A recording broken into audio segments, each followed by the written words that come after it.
Marco, you ready for the totally awesome, coolest show ever? Dude, listen, I got our buddy Cliff on comics here. Yeah, that's legit. I'm ready to go. Hey, BK, shout out. BK said, this is what BK wanted. He wanted Cliff here. We got him, BK. Yep. We got him. We got you, all BK. Right, let's go.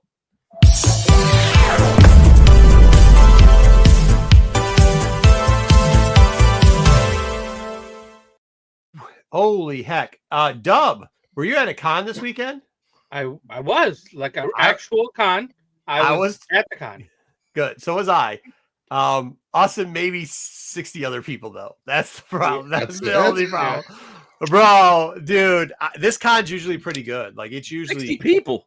Yeah. So I don't know. Well, services I went to on Monday. There was more than 60 people. I'm just joking. But like, it's usually pretty good. It's usually like, in the mid hundreds, maybe if you're lucky, closer to the top end of 1,000 or low end of 1,000. But there was like 18 other things going on, and I mean, about 12 degrees outside too. It was 12 degrees outside. I actually took a picture. I was going to show it because somebody called me out. So let's just dispel all the rumors. Hey, you want to talk junk about me? Fine. You're right. I don't buy 4 pairs of shoes every 3 months anymore. I now counted it. I have 6 different Hokas. I wore the boot Hoka to get the comics in and out. I then switched to the gray and orange Gaviton Hokas. And then after that, I switched back to the white ones. I then went to church the next morning in the black ones. Yes, I wear black tennis shoes to church. I then went to coach soccer in the other one. So 6, actually 7. I had 7. Oh, my bad. They all have rolls. I'm just saying. Yeah, I just, instead of buying like the shoes where I would buy them and go through them and burn them out real quickly, now I just have a different shoe for each. Instead of the disposable New Balances, you decided to they were not New Balances. First off, they were Pumas. You wear New Balances? Oh my God. No, I don't wear New Balances. They were Pumas. I now wear Hokas. Cliff, sorry about the shoe talk. Do you have shoes for the dancing? Show, but here we go. Do you have dancing shoes? Okay, all right. I wear New Balance because they're the only manufacturers who consistently make shoes for my big ass feet. You know how hard it is to find 14 wides out there in the wild? Hoka doesn't make anything but a wide. Hoka doesn't make anything but a wide. Yeah. So that's what I say about my ex-fiance too. So like, you got to be careful. Damn, bro, coming in hot quick. All right. Well, I mean, there's that. Also like my ex-fiance. But let's say hi to Jesus. Damn. GTK Comics, thumbs up, high, thumbs up, high, thumbs up. Let's go, Cliff. Hey, look, he's already a member here. He's got his membership going on. Look at that. Isn't that great? Trev, the shipping guru. Hello. What's that? Trev's got a bunch of stuff going on there. Hey, Matthew, what's going on? Tack time. Let's go. Hey, make sure you guys look below because we did we put the link for Cliff over there so you guys can check him out quickly. Hey, we got a bunch of books. We got some news. We've got a bunch of books to go over because of the news. So we go over some first appearances with that. Throw it in. We decided to give the top 10 thing list a little bit of a breather. A little bit. I know you guys been loving it. Christmas coming and everything too. So I know y'all been loving it, but we had decided to give that a little bit of a breather, pump the brakes on that. So we'll be coming back to that next week, or maybe we won't. We got to figure out what we're doing for Christmas. Next week's Christmas. You have me on, and that's when we pump the brakes on a top 10 list. We thought we heard you bring it. That's what we heard. That's what I do bring it. You want both the cover price top 10? I'll give it. Let's go. I'll give it all. I do not. What are you talking about? What? Ah, yeah, he is. He's on our show. That's fine. Straight out of Tampa in the house. What's up, fellas? What's up, Spawn 69? Okay. Comics. What we got? I'm sorry. What up, y'all? What up? What up? Joe's here. I missed the wheel. Dude, okay. Matthew, real quickly, that Pete actually, what day was it? 2 days ago? I said, hey, man, we're going to, like, whatever it was, I was like, cool, man, I'm just not going to do the CBSI top 10 this week. We're going to do something else. And he said, we got to bring the wheel back. We got to bring back the tier list too. So maybe we'll do some wheeling tier listing things later. Figure it out. Yeah, we'll figure it out. This is not a time for you to dial back. This is for you to end the year strong, like a phoenix.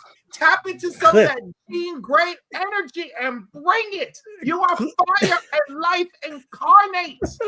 Cliff is doming the show. He might not quite know what that is right now, but he's doming the show currently. Cliff is doming the show.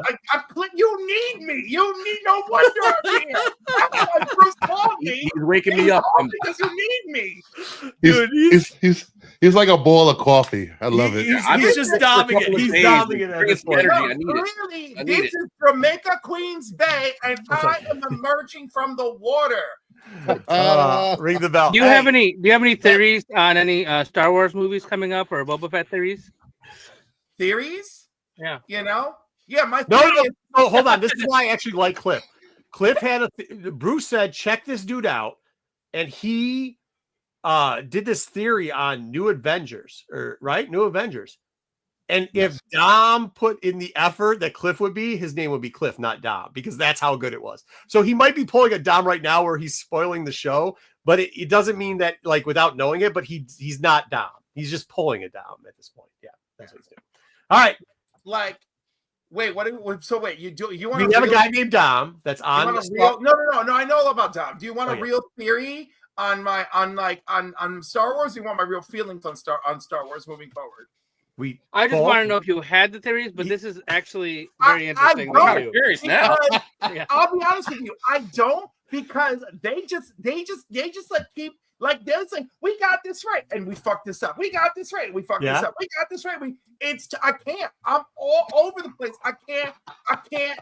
Like I'm struggling to pick up the spaghetti strands and and make a lasagna. I'm trying to make a lasagna with spaghetti strands. Yeah, for sure. Thin spaghetti, I'll give you that. Thanks for making it thin spaghetti. But you're working my last nerve over there, you know? Well, I mean, now hold on now. I mean, sometimes moss spaghetti is good and sometimes moss spaghetti is bad, but it's still spaghetti. Like, you know what you're getting for your meal. Yeah, but you want lasagna. But he wants lasagna. He wants lasagna. What do you think lasagna is? It's just spaghetti in a different manner. No. Okay, first of all, offensive, and I may only be 9% Italian, but I know better. Oh, this is what we're doing, 9% Italian. Okay, so it's pasta with meat sauce. You know what that's called? It's not just meat sauce. You got some cheese. It's you need the hold on, there's never been cheese before in all the fucking proper use of street cheese, or do you just buy? First off, I'm Greek. That's all we know is sheep cheese, young man. So don't play that game. You see how hairy and oily I am? Of course, I know all about sheep cheese. Okay, but what I'm my ex-fiance, so it don't mean nothing. He trained me and taught me the best. All right. So what you're saying is spanakopita is the same as the spinach salad. Same thing, right? Same ingredients. Right, but it's really not the same thing, obviously, right? So obviously, I'm with you, Cliff. I get it. Pete, what's going on here, Pete? Yeah, no, he's not using ziti. He's not using ziti. That's just a baked. Now he's just saying it's baked pasta. I'm about to bust out the spice tier list all of a sudden. Yeah, I would love. Oh, look at Sticks. I already derailed everything. I would love for Star Wars to find some balance and some focus.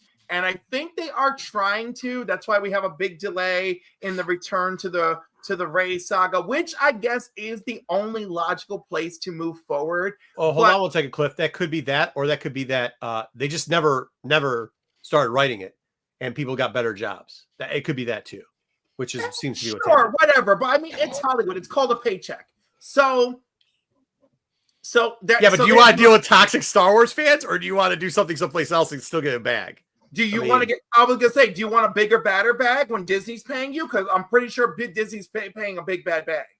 Yeah, they're paying a big bag. I mean, I don't know. Apparently, Paramount Plus is paying a big bag because that dude that does what's the Kevin Costner show with the horses and shit? Yellowstone. Did you see what that dude's doing? Whoa.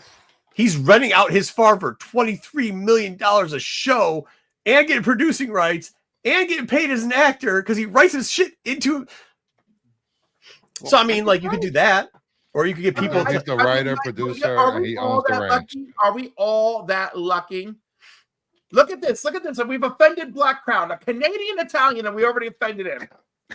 Wait, there's Italians and Canadians? Oh, whoa, hold on. I don't think. Look, the Canadian dollar's worth about 12 cents US at this point, so his opinion is probably moot. They couldn't even keep targets. They couldn't even keep targets over there. I'm just saying. I'm half Canadian. I'm half Canadian. Half Canadian. We're 9% Italian. 9%. I'm also Wait. Puerto Rican. Hey, somebody get the calculator out. Hold on, let me you calculate are- this because right now you said you're 230% of stuff that nobody believes. Hold on, can you repeat It's that? off by Mike? that. I'm not Italian? sure you're that stuff. That's what I'm No, saying. I know. But I was gonna say you are just ready to perform a cannonball hate crime over here on me. I'm not, but I am the leading fan and leading member of the Canadian Bacon Club, where we watch John Candy's Canadian Bacon movie, and then we come up with plans on how we're going to invade Canada. 100%. 100%. All right, let's get to the news, guys. Love me some John Candy. May he rest in peace. There you go. Can't get enough for John sure, Candy. for sure. Shout out Black Crown Comics. All right, Dub, you ready? I'll run the thing. Oh yeah, Run the thing. Right.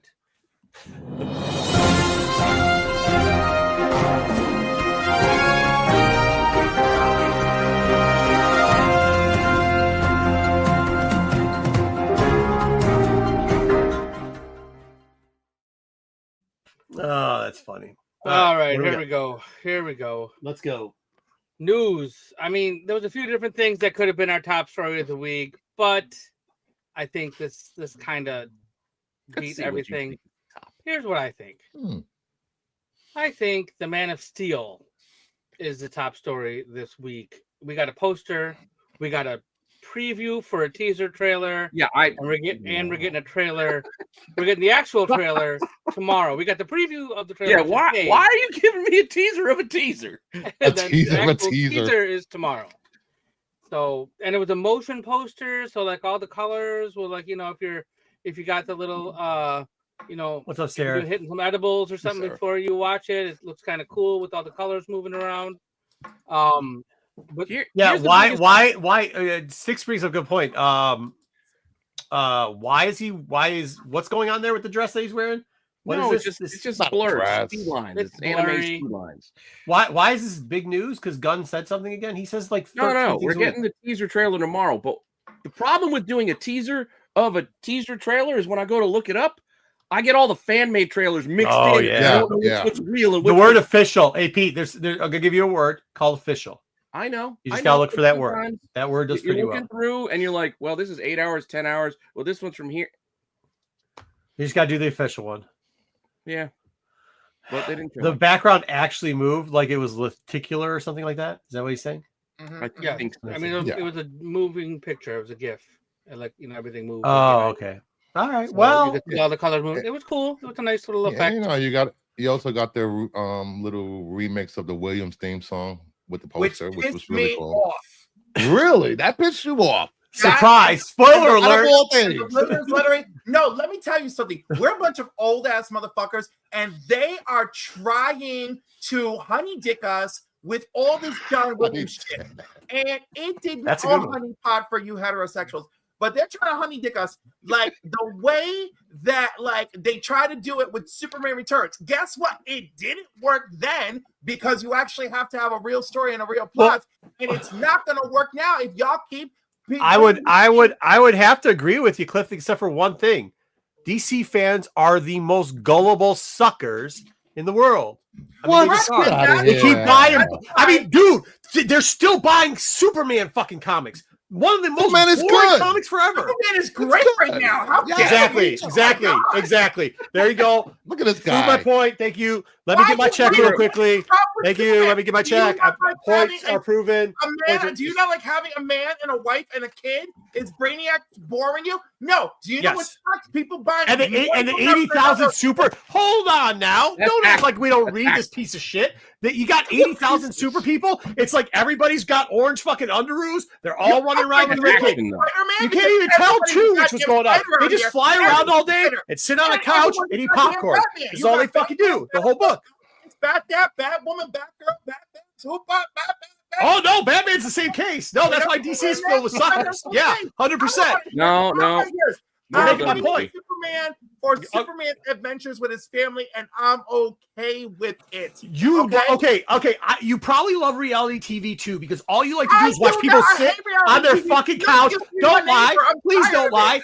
Sit down their couch and eat popcorn. Because every time in the Superman book, I could open the Superman book from, I didn't read it this week. If there was one, I'm guaranteeing you the super family's going to be sitting around the fucking living room again, eating some fucking popcorn, Good shit, bro. They do it every Superwoman special, which I did not purchase, but I did like the girls' night out and Superwoman special. Yes, that was great. Yeah, I'm saying Honey Dick now too. Well done. Honey Dick's good.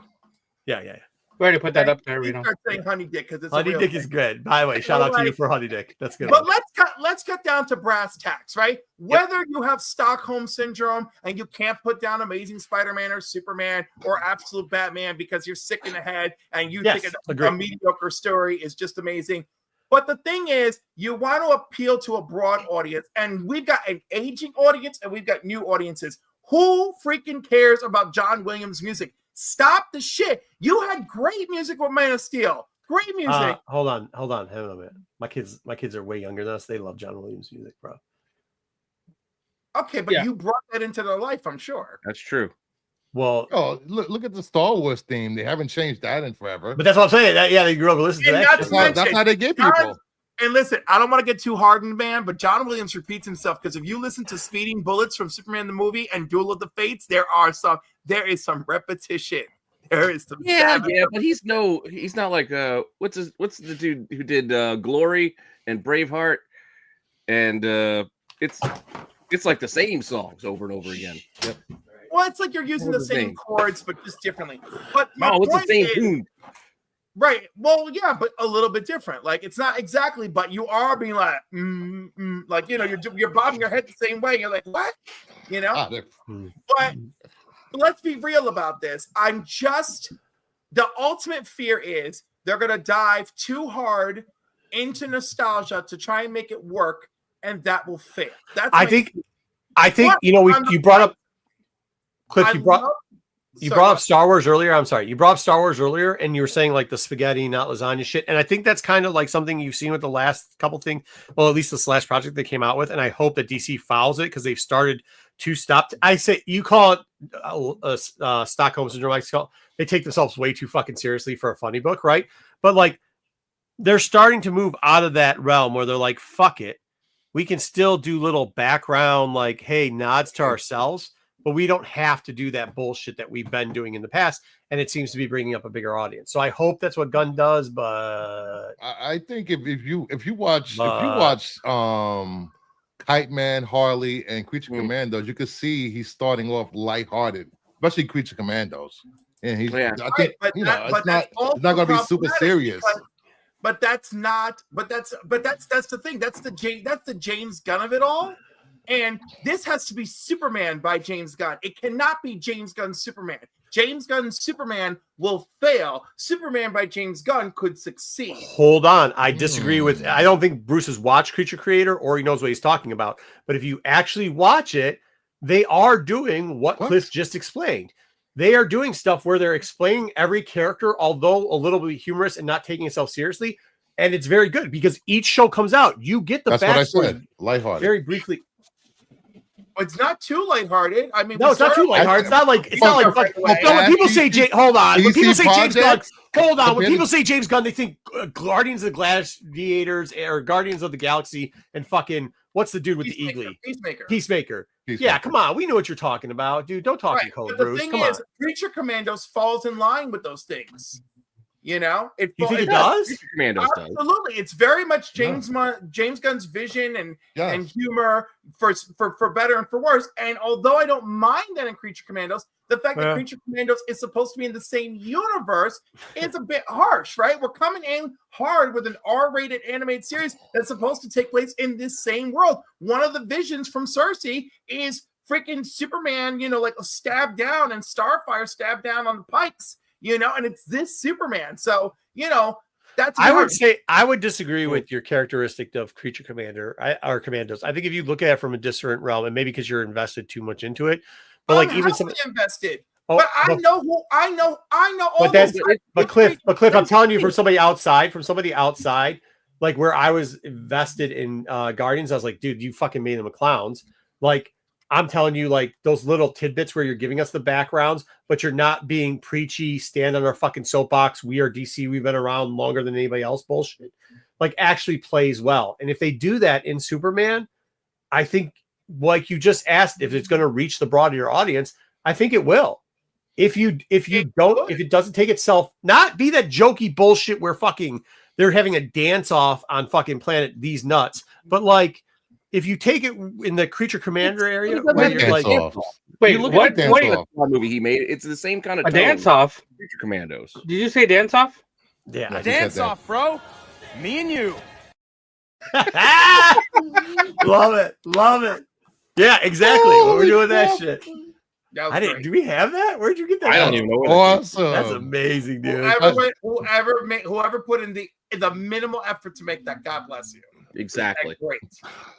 Only have so much time of the week, man. So I got to put it together. Appreciate it. On that note, Joe made a great point. He's licking his balls every scene. Isn't dark drama. It's Gunn doing Gunn. There is a lot of James Gunn in it. I'm gonna be a skeptic every minute of the way until I see this movie. I love the cast. I love that we get a shot of the Daily Planet staff, and it looks like the Daily Planet staff, right? Yep. Yeah. I love that. Yeah, that was priority 0 on the I want to see list, though. No, but as a Superman person, that's something I need as a Superman fan. Right? Okay. So there's different things. So as a Superman fan, I love that, right? Now, if that resonates with the major audience, that's wonderful. But the fact that I know who they are when I see that screen, I love that.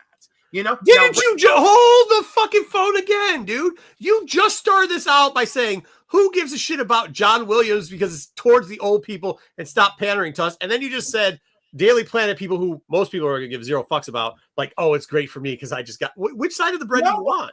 Because I'm tired of the hard pander, which is John Williams. It's all the time, right? Versus like this is the first time I see the comic book characters genuinely looking like they're coming to life. That's fucking more need for everybody scream. My Jimmy Olsen #1 just went up. Fucking yeah. Yeah, well, I was gonna say, leave Jimmy Olsen alone. Right? I love the kid playing Jimmy Olsen. I love Rachel Brosnan. Did you see? Fuck that book up. I'm ready to sell it. So I love Corn Sweat. The first show I saw Corn Sweat. Did you say Porn and Sweat? Porn Sweat. Porn Sweat. Oh, Porn Sweat. I thought I said Porn and Sweat. The first Porn and Sweat on that Netflix show. The first time I saw him on that Netflix show. What was that Netflix show? The one with the Hollywood. No, it's not Hollywood. It's Election or something like that. You know? Oh, with the kid. I forgot. Right. No, so this kid is like all obsessed with like being like the president of his high school class or whatever. And Election. Okay. You know, and Corn Sweat's character is just like this pansexual, like like suicidal ideation beast who of course ends his own life. But there's like a moment where you can't say that. You gotta say. You can't say that. You're gonna get us in trouble on YouTube. Only if I say it a lot and if I say it in negative context. So I'm not gonna say it a lot, but I just said it so you all know where I'm going. So then, so that happens, of course, and there's a beautiful thing where the freaking main character sings River, which is an underrated song. But when they're arguing in his bedroom, and he's like, "How can you talk to me like that while you're standing there looking like Superman?" And I'm like, "Yes, bitch, yes." So I was in love with him. Since that show, show's called Politician. Hey, where? I'm sorry. Where are you watching this movie? Because whatever theater is, I'm just not. It's going. Netflix show. I like very quiet. Oh, it's a Netflix show. Listen, I'm 90% quiet. If something actually happens on the screen that makes me lose it, I will make noise. But in general, I'm pretty quiet. Very good. All right. What do we got next? For Wonder Woman 84, when I didn't know what I was walking into, let's be fair. I did rent the theater for my birthday because again, it was COVID. So like, I'm so sorry for you. No, because 8 of us went for $240. Yeah, but hey, that's a good deal. And plus, no, that's not bad because they're crying into their own fucking popcorn buckets. Who wanted? You don't want everybody to see you do this shit. No, it was funny because we were like sitting, we were like talking, we're like, what? Did we hate this movie? Did we not hate this movie? We're doing a lot of that. We're doing a lot. I was the same way. I don't think I viscerally hate it as much as everybody does, but like the same thing with like what did you expect out of that fucking movie? Right? Like maybe not the cat's costume. Something better. I don't know. All those I set very low fucking bars for. What was the other?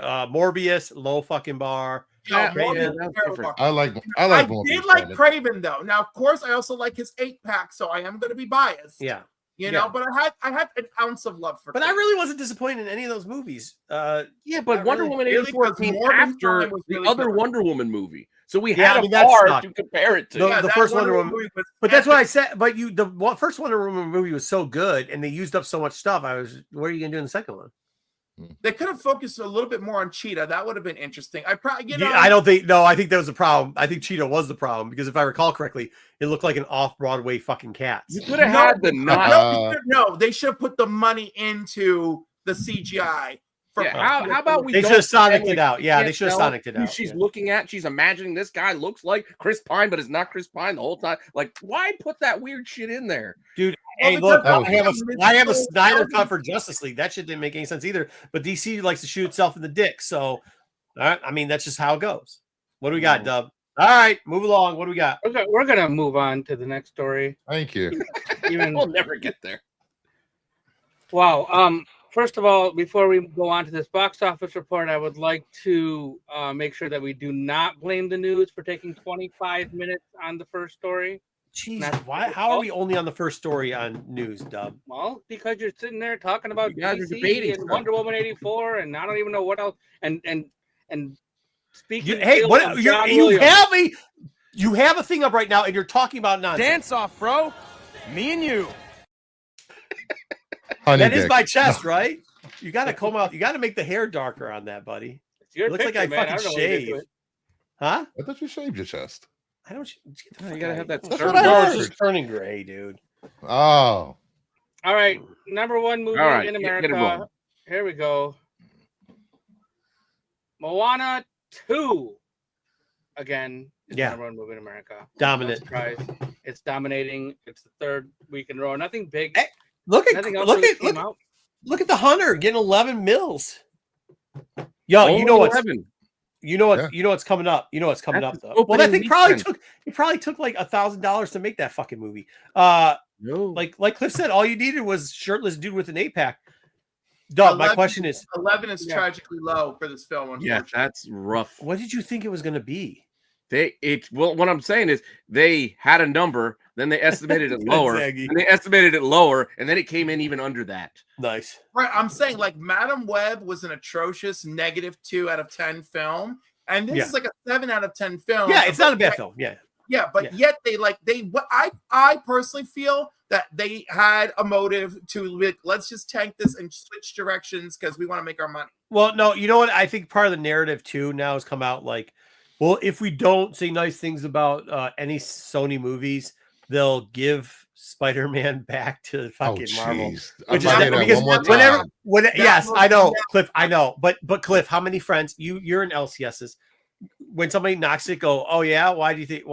They'll say, oh, because when Marvel gets Spider-Man back, and it's like in my LCS, it never happens. The first time I heard that was Saturday night, and I said, no, Mark, that's not true. And then Sunday night, I joined a stream, and someone actually, the words came out of their mouth, and I'm like, telling you, God, this isn't happening. I'm telling you. I mean, that's what you could just rent them out. Rent them out to Marvel. Just rent them out. Just rent them back. Rent them out. No, they're not fucking doing that. That's not how that works. Anyways, yeah, that's not good, bro. Hey, but you know what's coming next week, Dub? Next week, Sonic. Nosferatu. Yeah, Sonic will be coming out. Blowing them out. So, Craven obviously made $11 million. Its budget was much higher than that. No, it wasn't. The thing with Craven, and I read some things that Spider-Man could have appeared in any of these movies. Yes. Because Sony has the rights to do it. They chose not to put Spider-Man in there. 110. There's a caveat to that we are unaware of. Do they have to pay Marvel when they use them? No, they don't have to pay Marvel. But there's a caveat, and no one's discussed it because that story has been going around, but like the complete statement is butchered, and I want to know the complete statement, right? I know they could use him, but there's a caveat, right? What's the caveat? I think they probably can't use Holland. They kind of use another one. Either they can't use Holland, or that it can't be in MCU continuity. Like there's a caveat, and that we are not caveat to, right? Yeah. Well, this cost $110 million to make. How much? They pay half of that because somebody put it the bill for the other half. I read. Still, but that's not counting for marketing either. That's budget. Dude, I'm telling you, this looks like LARPing going on right outside right now. So. Well, I'm going to give it to them for using some practical effects, which is better than the CGI that took place in the movie for sure. Well, they could have finished with the practical effects by coloring the rest of Rhino's ear gray instead of leaving half of it, pale and the other half. Maybe somebody gave you a little. They got the earlobe. They missed the fucking side. What the fuck? Good luck, fella. On camera, I mean, while you're watching this, like that's not noticeable. This I know this is fast. Yeah. We were talking about the whole Sony Marvel deal on my show, and apparently, if true, MCU can use any Spider-Man villain 90 days after the movie hits VOD.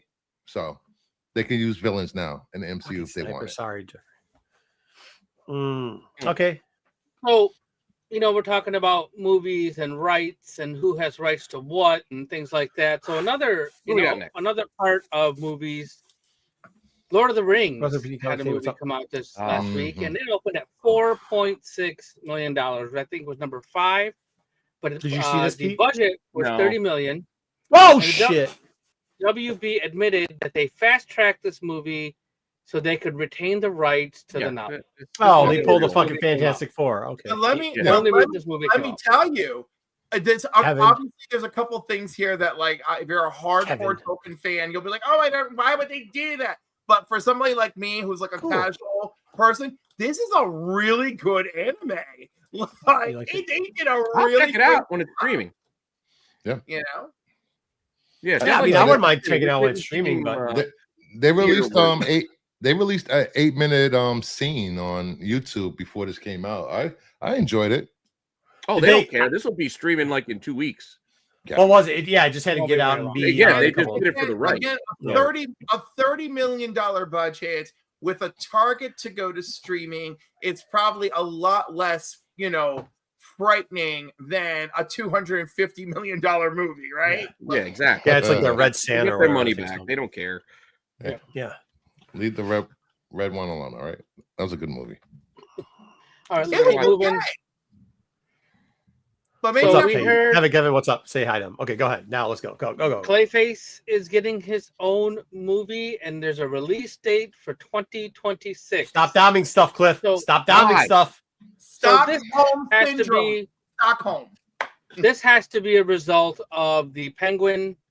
The success of Penguin on HBO Max, whatever you want to call it. And now, they had said they were going to start looking at other villains and such. And Clayface. That makes no sense. I mean, it doesn't, but did Penguin make sense when you heard about it? No, but the Penguin makes sense. It's just a criminal. He's just a dude. This is a clay monster. Hold on. If you make a fucking hit, you get the right to make something else. Don't question it. If this is the shit they want to do, let them do. Because to be honest with you, DC's pulling their shit out. Like, they're pulling shit out of their ass, and you can play it all you want. But how do you think Peacemaker? You think Peacemaker's going to work? Catwoman. Huh? Just do Catwoman. They already set it up. No more Catwoman. No, I don't think anyone wants any more Catwoman. No. Yo, she was a great Catwoman. I'd watch her movie. And let me ask you a question. Can I name some projects here real quickly? You tell me which one DC had that failed. Peacemaker. Good. That fucking Twinkle Bat Boy and the Scarecrow show. You mean the Batman? Yeah, I mean Batman sucked in that, but what? Yeah. He did. The vampire guy sucks. He's terrible. Worst ever. Worst Batman of all time. But still a good show. Okay, so you guys are saying that's good. What about Harley Quinn, the animated series? Batman, the movie, right? Yes. The one that had the twinkly vampire. Yeah. There's hasn't been a twinkly vampire in like 20 years. That got us where we are right now with Clayface. Exactly. Hold on, I'm still going here because these are all the projects they got that are pretty good wins. Because we got 2. The Harley Quinn animated series. When? Kite Man animated series. When? Okay. Penguin show. Huge. What did you say? Not good. Huge. Yeah. Huge. Well, yeah, huge, but that's because people, again, Stockholm Syndrome, you love The Sopranos, so Penguin was an easy win for you. They just did The Sopranos as the A Penguin. win is a win is a win. You got 5 wins in a row. You get to do Clayface, bro. You just get to do it. I'm sure you get to do Clayface, but does it actually make sense to you from an artistic perspective? No, they should do Creeper As a instead. movie too. This is not a stream. Creeper. HBO Max Clayface. This is Right, it's a movie, but I'm just saying, Matt Reeves went on this whole thing about making this grounded Batman that we got, right? And then he does a grounded Penguin series, and now we take one of Batman's most ungrounded characters and like, let's give him a movie. You know, I'm looking at you, James Gunn. I see you and Peter Safran's name here, and I'm eyeballing you. You know, I think Matt Reeves is slowly coming over to the idea of doing because a more paychecks are fantastical. paychecks. Yes, Paychecks are paychecks. I would turn it down. Fine. But Unless- again, because paychecks are paychecks, this takes me back to why I'm scared. it's of the maybe what they're Superman not telling us Cliff, is this it's is not not- going to be a theatrical release, and this is going to be the Harley Quinn Clayface getting his own animated It movie. says it right there. Theatrical release. But here we go. Once again, they get 5. It's not just about the bag. They've gotten 5. They can't do wrong right now. They got 5 bags. They could put for a company for a company that was hold on. Wait. shitting the bat. You left all things out Well, in that same time frame. You left out Blue Beetle. You left out Black Adam. No. you left Aquaman Hold, Lost. slow down. That shit doesn't. That shit was old. That wasn't gun. Well. That hold on. Time out. That wasn't gun shit. I only named the shit Matt under Reeves' gun. Batman wasn't gun. I didn't name it. Oh, it wasn't. Yeah, you did. No, No, it wasn't. that shit was done. Well, that's why they had a fucking terrible Batman in that movie. Cut that shit out. You had a good movie. But he did greenlit the Penguin series. Yeah. Yeah. This could be a good spin-off of the whole crime family stuff. Like Rupert Thorne, you know, like he had something to do with this Thank you, John. creation. Thank you, Stop John. funding him. There's plenty of ways they could go to make this Bill! grounded in Batman. Like I've decided. I think we're all wrong. This is just going to be the animated Harley Quinn. He's getting a special movie. No. We're getting that Clayface where he's the failed actor, and they're going to let. Well, most of the Look at his play voice. faces have a failed actor thing going on, so that's not gonna be a big surprise. Exactly. Wash from Firefly. What's his name? I can't think of his name. Pirate from Dodgeball. Oh yeah. I know who you're talking about. Alien, Resident Alien. Alan Tudyk. Alan Yes, Tudyk. Tudyk. Yes, Alan I Tudyk. think he does Clayface. That's that dude's name is Alan Tudyk. He's Tudyk. a little- Alan And Tudyk. by the way, Alan Tudyk's wife. Oh, Alan Tudyk's wife came up with the Peacemaker dance, and he went and he taught the dance to the crew. Of Really? Peacemaker. Yeah, That's pretty awesome. that is. I love Alan. He's Tudych. already. I love that dance. Wait, so the guy's Mr. last Boston. name's Tudyk and Yeah. he got married, so somebody took his last name, so she's like Shannon Tudyk? Tudyk. That's right, because a good woman knows to lock down a double dick. There, fuck, you can't argue with that. All right. All right. What do we got So next? Tom Cruise was awarded the U.S. Navy's top civilian honor. Oh my God, pass. was next this by, story. did Jedi Here give with this to the him story. personally? Fucking for people under 4'2" or what? The Yeah. U.S. Hey, you leave us Secretary for of people State alone. gave this to him at a ceremony in London. I don't know if No, that wait, helps. What to did you Canada. just fucking say? You heard what I said. I'm All right, moving now to I'm London. moving to Canada after this. Now listen. Get the fuck out of here. First of This all, his fucking age guy. is catching up with him. It's hilarious. Second Well, of all, I don't really like him as a person, but I will say this: That's 'cause he's an alien. He did go through insane amounts of training for all these ridiculous planes and even an experimental plane. So if they want to give him a civilian honor for all of that, then sure. That's I not what guess. this shit's about. Why in London? Come on. What it is anytime this look, everybody sees Little this little guy. dude, this little guy in a plane, and they're like, shit, if this little person can do it, I can do it too. And they go sign up. And he's been a recruiting trip for the Army and the Navy for a very long time. And that they're going, thank you very much. You've gotten so many kids to sign up to join the services. movies were like that we can take you're advantage of. and you're probably right. And that's probably something I didn't take time to consider because, again, I just don't like him. So just hearing the story turns my stomach, you know? Yeah. And, you know, I mean, he's lucky I didn't punt him the one time I met him at Donna Karen. And Ooh, Oh, damn. violence. Wow. What's Donna Karen, by the way? Donna Karen. Well, you know, she's a designer. like but... she's the fashion designer. I was at her. I was at her she has a store. I take it. And she has a studio in New York. So I was in a studio in New York City where my friend was doing an internship for 5 seconds. But in that 5 seconds, I managed to embarrass myself in front of this tiny prick, and it was glorious. So why did you kick him?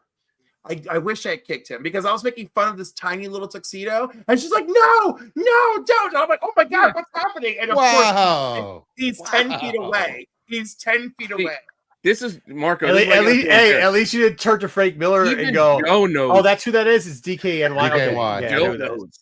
Hey, at least you didn't turn to Frank Miller and go. Joe's been in a bunker for the last 20 years. Lisa Noble's my girl. She knows DKNY. Lisa. Yeah, okay. Not up on the DK. Now, of course, I also have my Jared Leto story, but we'll save that for another time. Good. All right, let's go. Next up, we got to get off this guy. This guy's face making me. He needs to go get some surgery. Who are these two chos? These two chodes are Bob Persickety and Justin K. Thompson. Sounds like a chode. They are now the official directors of Beyond the Spider-Verse. They've been working Even on though the movies. they already were. They have already been working on the movies in some capacity. The first Did couple. you say Lemon Snickety is directing this movie? Exactly, Lemony Snicket. Lemony Snicket is directing this movie. So they have directors. There's still no date for this movie, and they're not going to give us a date because last time. Hey, prosciutto, wasn't that the pasta that Cliff was talking about earlier? Put in the oven, you get that right. That's spaghetti. That's Spaghetti. Pastizzo, I'm right? seeing cinnamon lasagna. Stop assaulting pasta. Stop assaulting. What the Doesn't the one guy kind of look like Sean? That's what they eat in Greece. They put cinnamon in their lasagna, and they call it something else. It's actually we make our lasagna out of eggplant, not fucking the shit you guys have. What's pastizzo? That's the ones with the elbow noodles. Yeah, it's cinnamon. It's got cinnamon lasagna. Yeah.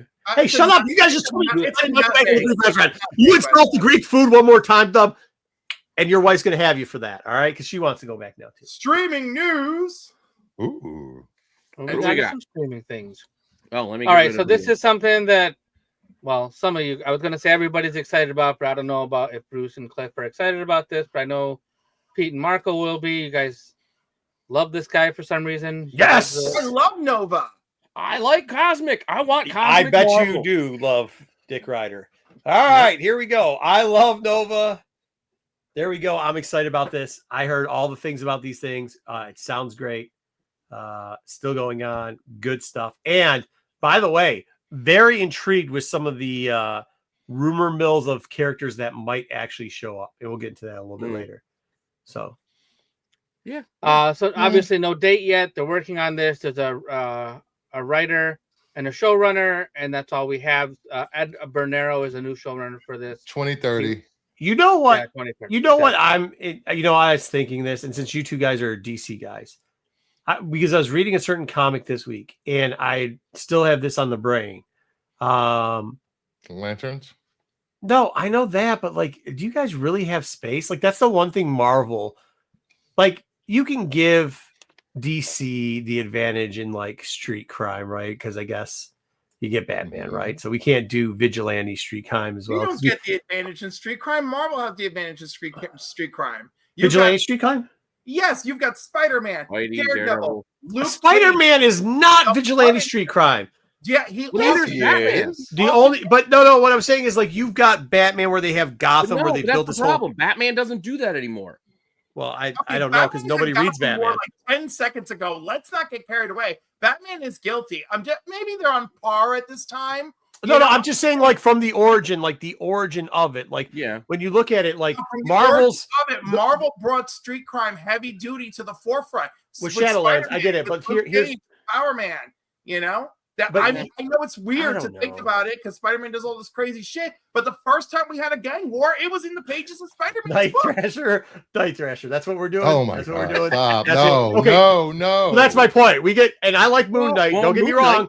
I like Moon Knight. You got Moon Knight. You guys get like, I mean, you guys get Constantine between that realm of magic and that like backwards type shit with Moon Knight.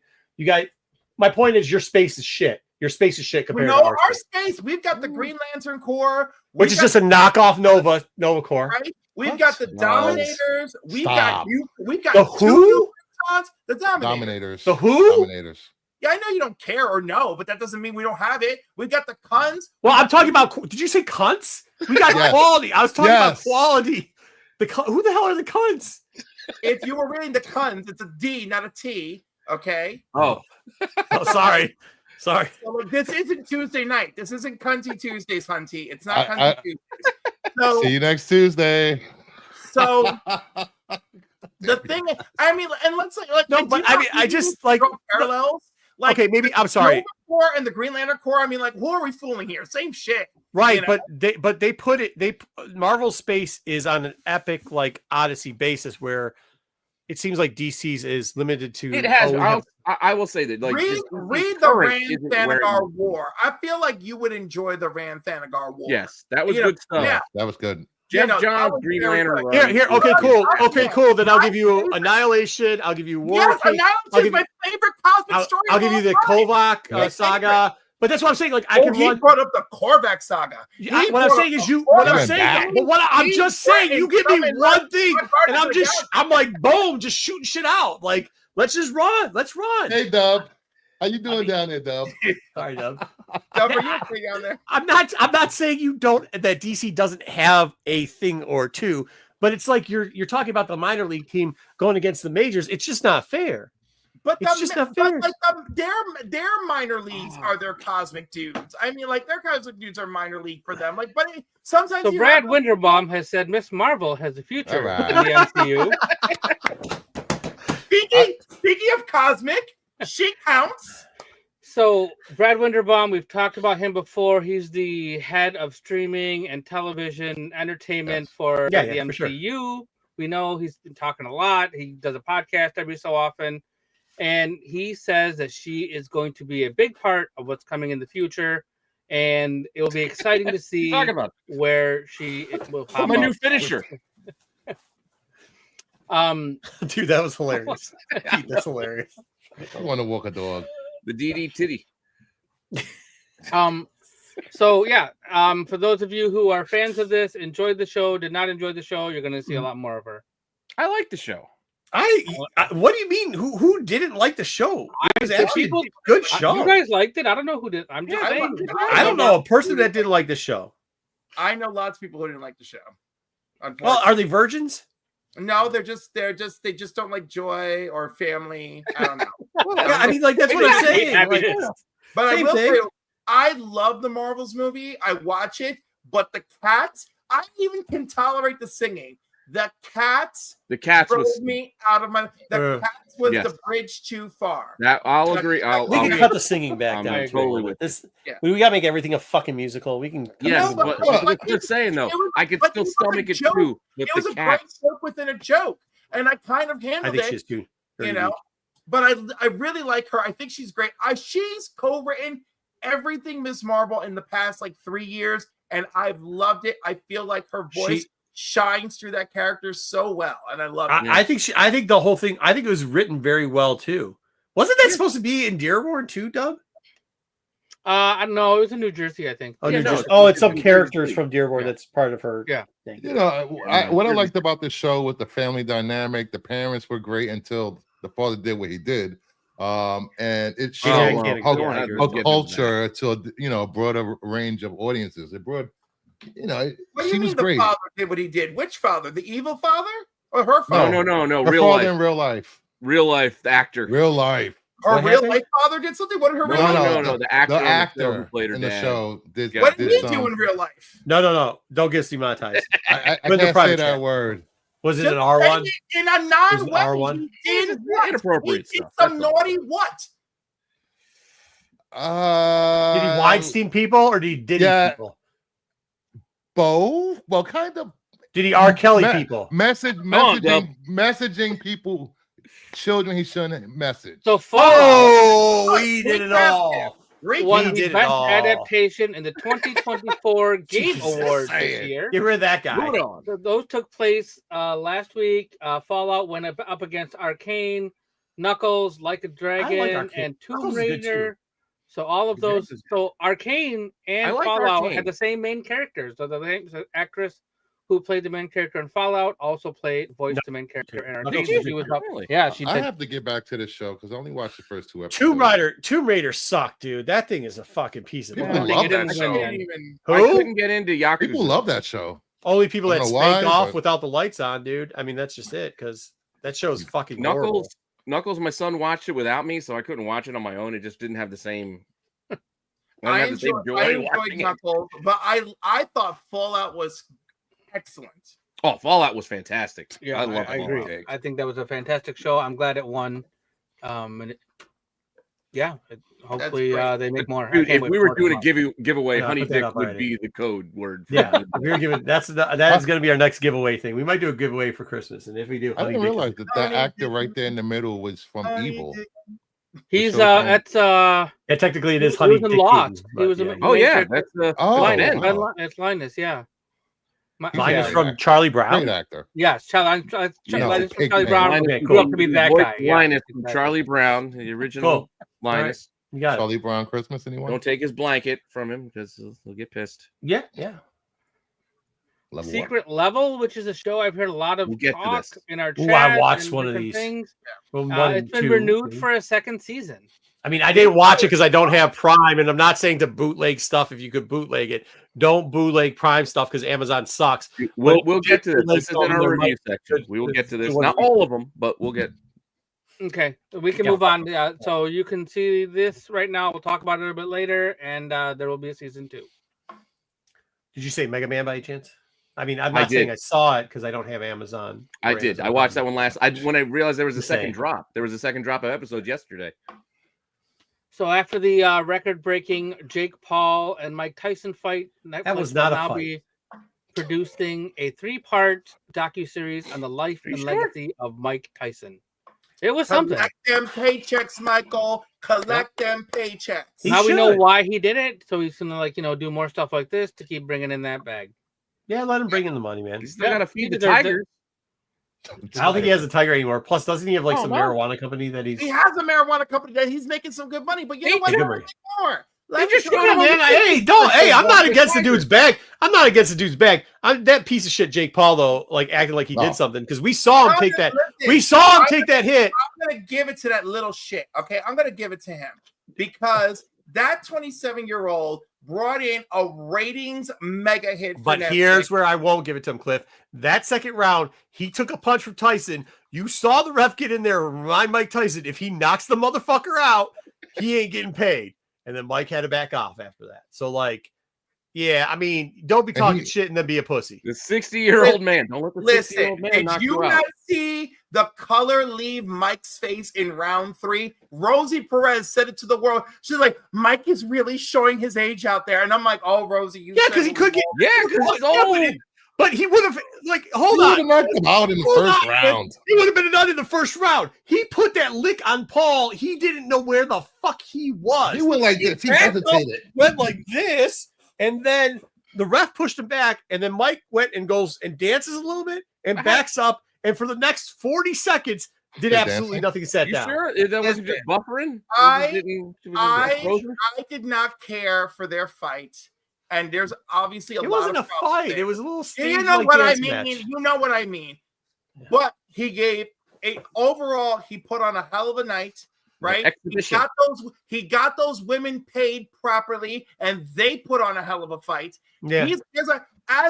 I trust me. I loathe him. Okay, but as a business maneuver, Yeah, this plus was- he got Mike Tyson money. I appreciate that. Hey, I hope they come out with it. I hope this shows the footage of when Joe and Big Pun were in line and the bouncers tried to fight him, and Mike Tyson decided to chase the dudes in his socks around the fucking car for 15 minutes. Oh my and god, they had when his ass out, please tell me his ass is out. That'd be amazing. Dude, it's fucking like I've never seen the footage. I've only heard the story, but from what I hear, it's absolutely fucking amazing. So hopefully we get that out there too. That's great. Hey, Brogo. Listen, it was like Brogo. they still made a big night out of it. So good for them. Good for them. On They that did front, something. on They did that a thing. They did a thing. They did something. So Pete, really quick, I haven't reminded you if you can make me a little collectibles versus toys one, that'd be kind of cool. I don't know why I If I still can love play- Rosie I Perez's forgot. voice, I but forgot love about Rosie it. Perez's voice. Good. Still, I know she's old as shit. So we have a few collectible bits of news. One right off the bat for you guys is this quote unquote life-size Venom symbiote statue. I guess. How's that life size? It's I don't know. It's only like 9 inches tall, but they say it's life Look size. at his chest. How is that his head? He's emerging when he first emerged from this little container thing, and I didn't watch these movies, so I don't know what it looked like.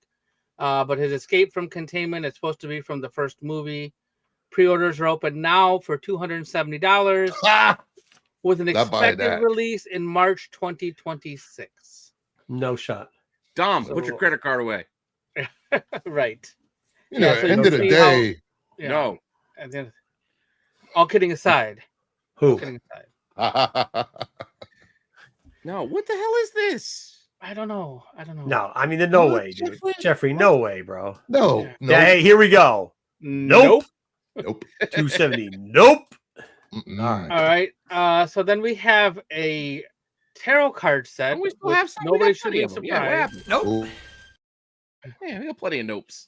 Nobody should be surprised that they're making this from the Agatha television show. Nice. They said it's beautifully illustrated. You know, it looks a lot like some of the cards that were in the show. All these are not final art. It's very specific to mention that. Did you just say nice? Yes. What are we gonna do with these? Nice, yeah. What the fuck are you gonna do with it? What are we gonna do with these guys? The art on the cards were really nice. Put them away. They were. Over there. What I'm saying is, are we all gonna buy tarot card sets? Or are we all gonna be I'm gonna do readings on the bottom. I'm gonna do readings on the grown men who qualified now. buy funny books are gonna ignore a tarot Yes, card. we're gonna ignore the tarot cards because we're not Characters going from there. their funny books. Oh yeah, absolutely. Okay. Absolutely. Next up, I'm never gonna eat pizza again. I mean, what the Apparently, this is like only in New York. They love this shit because so they can play 3-card Monty with it because nobody else is buying this dog shit. I don't, because seriously, I only think of this because tell you, this shit should be ready. July is too late. This shit should be ready for Valentine's Day because the girls and the gays. To who? Gypsies? What are we doing? You can't Wait. say that word, I want all of you. Say you're a fucking gypsy without saying you're a gypsy. You buy You shit can't like say this. that Get outta word, here. Girls and the Yes, you gays. can. They love it. It's an Love it. actual Hold on. person. No, I'm it's not sorry. Romanis. Oh, sorry, the Romanis. Thank Fucking, you. what are you Hold on, fucking hold on. Romanis? Hold on. All of you stop. Even you guys watching at home, stop, close your eyes. Think of how many playing card decks you have that are themed in some way. Close our Think eyes. of in the top of your think in the top of your closet how many different versions of Monopoly you might have that are themed for some sort of property in some way that you've never opened or touched. How many versions of Risk you might have in that closet? Risk. Who plays Risk? I'm just. Can we open our eyes yet? I play Risk. Risk is fucking awesome. But You yeah, Brandon Brandon Strong. Strong. Yes. Here we go. Yeah. Okay. I wasn't listening Star to the fucking Wars. word Pete said. I almost fell asleep. The point Pete makes a good point. Okay, there's a bunch of shit hiding out your closet. What's one more? What's one more thing? There's not shit hiding in my closet, bro. I don't know about you, but I'm good, man. Like, Don't make me come over and play detective over there. Yeah, no, you're telling me nobody buys you dumb gifts because they think you'll like it. Like, if I'm in a lightsaber battle in high school, I'm not. Yeah, I might get a boner. Yeah, I mean, hey, I'm Marco open Star book, Wars. man. Let's get him Star Wars Monopoly for Christmas. Or Marco likes Star Wars. Let's get him Star Wars chess. You know what I mean? So you're gonna call me out with what I do when you give right? me that shit and I don't want it. I either one put it up a con to sell it, or two throw it into the trash can. But you got it. Fuck around. The point is, you got it. Well, I And don't you have it probably anymore. couldn't sell a lot of that shit, so you still have it. No, I So threw it it's still in that trash. closet right now because nobody else wants it either. No, trash. But the point is, it's a must-have for fans, and at least two of the fans are here. You're welcome. I don't need the tarot The card. best. It's not like a MCU real. show. Nope.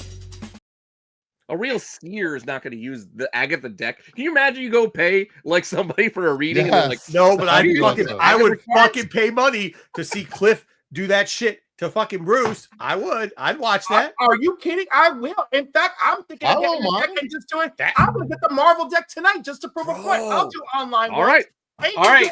So here's That's the thing. wrong. No. We set fucking Baltimore Cliff up next year. at a con, and he's got this fucking deck, and he's doing the shit to people. Oh, Dude, really? fucking- Good that's con. fucking That'd be gold. awesome. That shit's I'll gold. be That right shit's there. fucking gold. I'll Bye. be right there. Just I'll be fucking like lie. the presence, the high priestess. It's over. I was like, clearly you are at the peak of your power.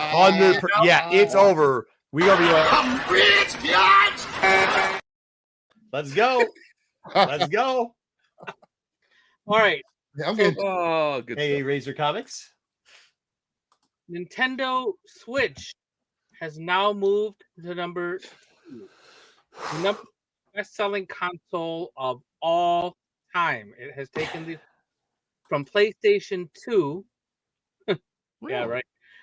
So it was PlayStation 2 was number 2, but now with 46.6 million units sold, Switch has moved into that number 2 spot, but they both pale in comparison to the Nintendo DS, which is still the number 1 selling game console.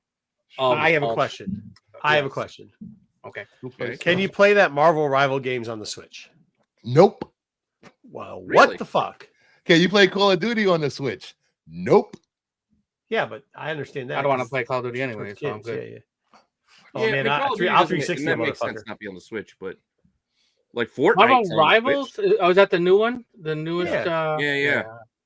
There was a Star Wars game, Outlaws or something that was new that was on the Switch, right? Is that the same? Outlaws I like Outlaws, by the way. I haven't been on the Star Wars show in months, but I did like Outlaws. Yeah, so there's a new Switch supposedly coming out soon. I don't know. They keep saying that all the time, but yeah. But I mean, don't hold your breath. They'll announce it when they announce it. But I'm still a fan of the Switch. Yeah, why are they gonna? You know what you just do? You know what I did? I just got the fucking controller. I got the Xbox controller for the Switch. Yeah. So I just play like you don't gotta do this dumb shit with these paddle half-ass shit. No. I know my friend has replaced his controllers like 6 times in the last 2 years. Pete, I don't give a shit. The one time your kid beats you, you better do everything you can to make sure that shit never happens again. He beat me one time in Mario Kart. Fuck that. I bought a pro controller. He ain't won since. Not since. He ain't gonna win. It ain't happening. Not once. No, sir. My son hasn't taken to games. I've literally tried pushing him. I tried pushing him into playing games, and he's just it's not for him. Yeah. Well, good. You beat it out of him. I didn't. I'm trying to promote it. It's not working. Manga, anime. I mean, I know it's a good thing with the amount of kids who do all they do is play video games, yada yada yada. But I just want him to be cognizant, be okay. So if he goes to somebody's friend's house, he's not like, "What the fuck's wrong with you? You don't know how to play Street Fighter?" What kids are playing Street Fighter nowadays? You know what I'm saying? But my point is not to be embarrassed. They should be hold their own. I think if you just teach him right, he's gonna be okay. Yeah. Kids are weird people. Yeah, no dinner unless you play Sonic. It's funny you say that. It's funny you say that, Pete. They are, Cliff. Kids are weird as shit. For Thanksgiving, I brought over. What's good? We're good. Right. I brought over the Marvel vs. Capcom game, and I beat all these kids. They had no idea what the hell they were doing. Whoa! Pause. And the video game, I beat these kids. Thank you. All I hear is Bruce saying, "I'm beating kids left and right." Bah, bah. Fucking Tyson. Everybody knows I hate kids. I hate kids. Damn it. All right, Mr. Gerdaki. In comic news, we have once again the rebooting of the Valiant universe. Again? Valiant Beyond is coming in 2025. And Bloodshot 1, of course, Tales of the Shadow Man number 1. Is it Valiant Resurrection still going on? It's yes. Please tell me this is right after Valiant Resurrection. Please make it make sense. Please make it make sense. I don't read Valiant books, so I can't tell you what's happening. It's the new Marvel now. I figured there's going to be a Bloodshot and a Ninjak and a Shadow Man and an Eternal Man. Foil. You can see the silhouettes.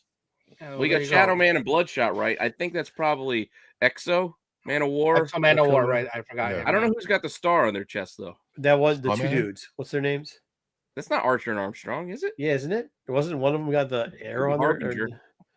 Yeah, could be Harbinger, yeah. Archer. Yeah. I like Archer. I like the original Archer and Armstrong. Actually, you know what? I liked every iteration of Archer and Armstrong. All right, Jeffrey got it. Hey, kids, look! Valiant! Ring the bell! What was the name of the event? What's it called? Valiant that's going on right now? Resurrection. Okay, so Valiant Zombies Resurrection is coming out for Free Comic Book Day of next year. Whatever that means. I don't fucking. They threw some zombies into the resurrection. Yeah. So zombies. if you want to know what this is all about, Free Comic Book Day will get you started. Please do. Hush, the Hush storyline that we're going to get next year, the 6-part series, is going to have 6 more issues What in the 2026. fuck is the Ghostbusters 2 logo? Such an original fucking Where? thought from DC. Look at the Hush logo. What's with the 2 in the middle of Put the it? 2 in the middle of it. Oh, on, I didn't even man. see that. Let me tell you, What's the best you guys can come up with? let me tell you how I hate everything about this. Okay, Please. Yes, Like, we love it. we already no. I'm saying, Jagular, what's up? have we, Jagular? Have we not done everything we could possibly do with Hush? I Right? thought so. Did Twice. we not? Did we not just meet his freaking knockoff daughter or whatever? Daughter? Shush. Shush. Shush. We just got shush. And then to add insult to injury, this is gonna happen in the main Batman book in issue 158. Go 6 chapters. Take a freaking break in the middle of the series and come back for 6 more chapters. What in the fuck is wrong with them? Because you can sell nothing. You can sell this dog shit to fucking DC fans. It's about the bag. Sell them garbage and then recycle it and then push it back out. No, and see I if it know, sells because all twice. you have to do is just look over at Amazing Spider-Man. But like, Yeah, you know, agreed. it's just like, I'm just like, imagine like being some kind of like collection purist and issues 158, 59, 60, 61, 62, 63, Hush 2, Part 1, and then you got 6 issues. You got a Zach Morris 6 timeout. Listen, those are some nice covers on this book. Just saying. This one's Of not. course And I'm a big No, I'm a no, Jim Lee not fan. this This one. is not a good See, now that's some bullshit. Did you And see also, good Jim, cover. There's a Jim sketch Lee's of been this. slacking lately. All right, that absolute Superman Jim Lee cover was vomit. That Hush promo Jim Lee. I like Cliff. Let him cook. Go. From Justice League number 1 was sloppy and lazy. I'm It wasn't- with you.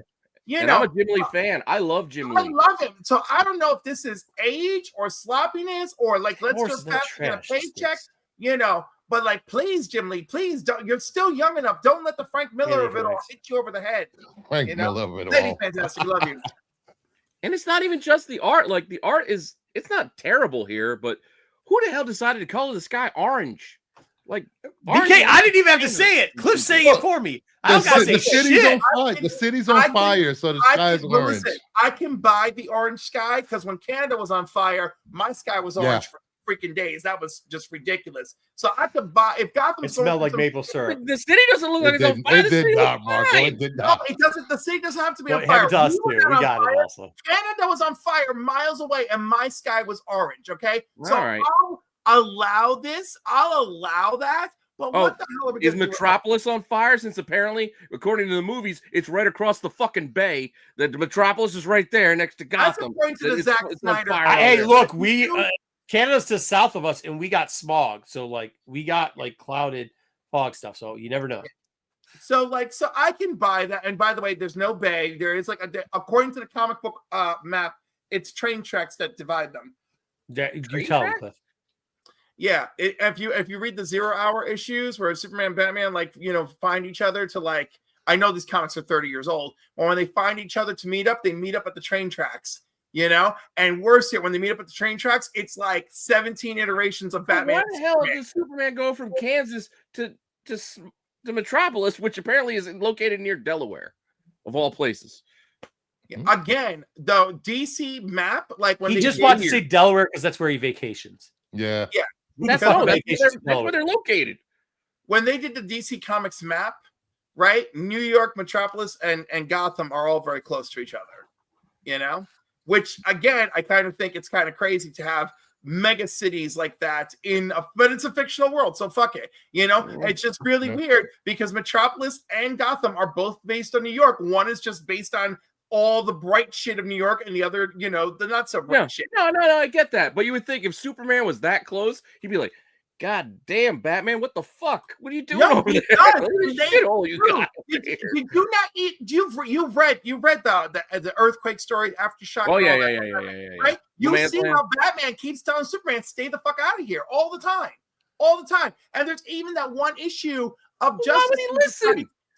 There's that one issue of Guys, Justice. he's a good guy. That's why. You know, I He's a know good guy. You yeah, don't listen to another vigilante telling you, stay out of my city. I'm going to help people. Don't help them. Yeah, because like, I know. DC doesn't make any sense. It's trash writing. Very good. Yeah. Well, no, it never works. It's always so stupid. That's why when Lex showed up, I loved it because Lex is like, I don't give a shit. I do whatever I want, and I'm going to use Brainiac 13 technology to. I only like Cliff when he's talking shit about DC. I don't like. All right, so DC, you know, DC's got all this stuff going on, and then to quote one of Marco's favorite lines is like Marvel was like, "Hold my beer." Oh, Jesus. Because now we're getting a Spider-Verse versus Venomverse from Marvel. So speaking of hot shit, here's the Marvel version of it.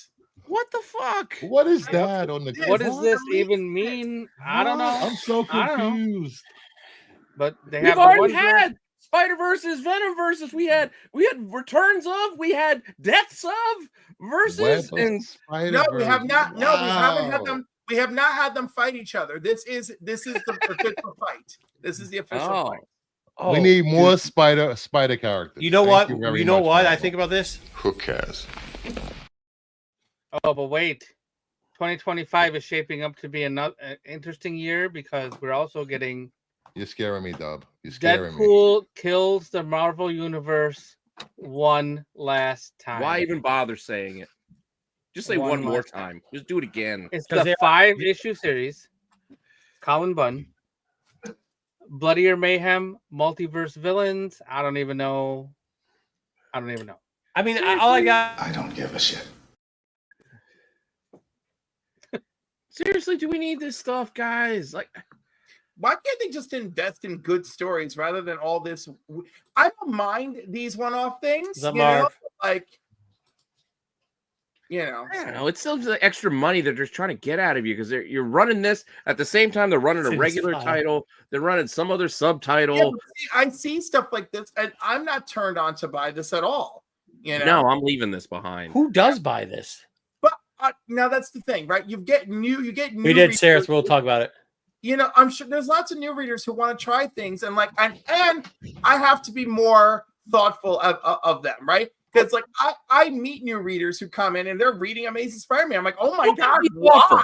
You can be thoughtful of new readers, but look at that cover A. Look at the cover A, the one I guess it's on the left. Look at the size of Deadpool's package in comparison to his thighs. Why are you looking at his package? Oh, let me tell you, thighs save lives, baby. You know. But look at this. Look at the proportions of his thighs to his knee. And here's the good part, I think, because when I talked, I was actually talking to a couple new readers, guys that just got dudes like this, right? Like you and I follow the same Instagram shit. Yeah, we do follow the same Instagram people. Yes. Yeah. So we've seen this. We've seen this in real life. We have. I don't think we want to know what you're talking about. I'll tell you the link, Pete. No, but here's the thing. I talked to some guys who are like new readers in the last couple of years, and they actually like the Marvel DC beef stuff. They're not really into it. They'll cross it, but even them will say some surprising things. This is not on the list of shit that they ever go, hey, have you ever read this? Because at cons they'll question us like if we've ever read stuff. I never hear anybody say, hey, do you got Deadpool kills? Or hey, you know what was surprisingly good is Deadpool kills. I'll hear a lot of shit that I was surprised that younger people will say like, oh, hey, do you know what? Have you heard? Dude, literally had somebody say the Morrison run on X-Men, which I think is good. They're like, hey, do you know what's surprising? I was like, yeah, that's great. And the Peter David X Factor run, which me and Pete both love, surprisingly good. Blue Beetle for DC when they were doing the original run on that, and Animal Man. Surprise at Animal Man. Definitely is Animal Man. There's a lot of Animal Man. I get it, but to hear young guys say that, surprising. But what they never fucking say is dog shit like this. So I don't know who they're making. I don't know who's. Amazing Spider-Man. Sure, some donkey's gonna buy that shit. Just like some donkey's gonna buy Batman. But they're riding up the popularity of Deadpool right now. So everything's gonna be Deadpool. Yeah. Deadpool. This is for the people who saw Deadpool in the movie and then didn't read it the first time, and now they get to read it this time. But they don't go to comic book stores. So who the fuck are you writing this to? Maybe they go to comic book stores now. But I think you guys are also giving Marvel a lot of credit for being thoughtful with this shit, because I also remember a time when Doctor Strange 2 came out and they decided to kill off Doctor Strange in their comics. I also figured of a time when, hey, Deadpool and Wolverine was a hit at the box office. So, hey, you know what? Let's replace Deadpool in his own title again with his daughter right now. Or when they decide to reboot. They decide to reboot Star-Lord, and then they made his dad Jason on it again, and then in the movie they made him the movie. He's Ego, and there you go. It doesn't matter. Yeah. I mean, fair enough, man. Fair enough. They don't care. All right, what's next? They don't care. They're just Next doing whatever they do. Marvel. It's Godzilla versus Fantastic Four. Well, it's Godzilla versus everybody. Yep. It is. So it's Godzilla versus Marvel, basically. It's going to start out in the 60s. X-Men, Thor, different people. It's a 6-issue miniseries. I'll read it. I'm in. Here's a few. I'm a sucker for Godzilla, so. Yeah, Godzilla stuff is great. Oh, I like that clobbering tide one. That's sweet. So you get a few. I mean, it looks to me like Michael Cho, but no, it says Lee Garbett. Sorry. Is the one on the way right? Is that an incentive? I don't know. It didn't say what they were. Probably not, though. I like it. Nick Bradshaw did the one right next to that. It looks like a throwback to. I like that cover a lot. FF or something, right? Mm-hmm. But anyway, some of the covers here. I'm sure there'll be. No, the one. Are you talking about the second one? That's what's it called? Where Toro on the right. Yeah, no, that's Toro. Like, it's not Torch. Yeah, or early Torch or Toro, but it wasn't Fantastic. Are we gonna get a Disney cover with Mickey Mouse's Godzilla? Oh, you never know. You know, I love how all these covers actually look pretty good, and yet they also said that the Fantastic Four one will be drawn by John Romita Jr. just to really piss me off. Oh yeah. I forgot about that. Damn it, fool's gold. I mean, yeah, that's the inside. The drapes doesn't match the covering or whatever the fuck they say. Yeah, exactly. The drapes doesn't Market match. doesn't match the pubes. But I mean, I may do a cover buy on one of these depending on how I'm feeling. You know, but I'll probably get the other ones if they have stronger teams on them. Yeah. Hopefully. Yeah. Hopefully. Hopefully the X-Men, they do a good team. I would look forward to that. I will say that for a rampaging bunch of fun, the Godzilla Kong versus Justice League. That was actually kind of fun. Yeah, it's fun. Yeah, That was fun. That was fun. You know? Good. I don't got Part problem 2 with that. is coming. Yeah. And we're getting. I don't know if you need that. I don't know if we need a part 2. And it's It was Godzilla's 75th anniversary, and we're getting those Alex Ross 75th anniversary covers too. So there's all sorts of Godzilla stuff to look forward to. And then somebody mentioned it earlier. In 2099.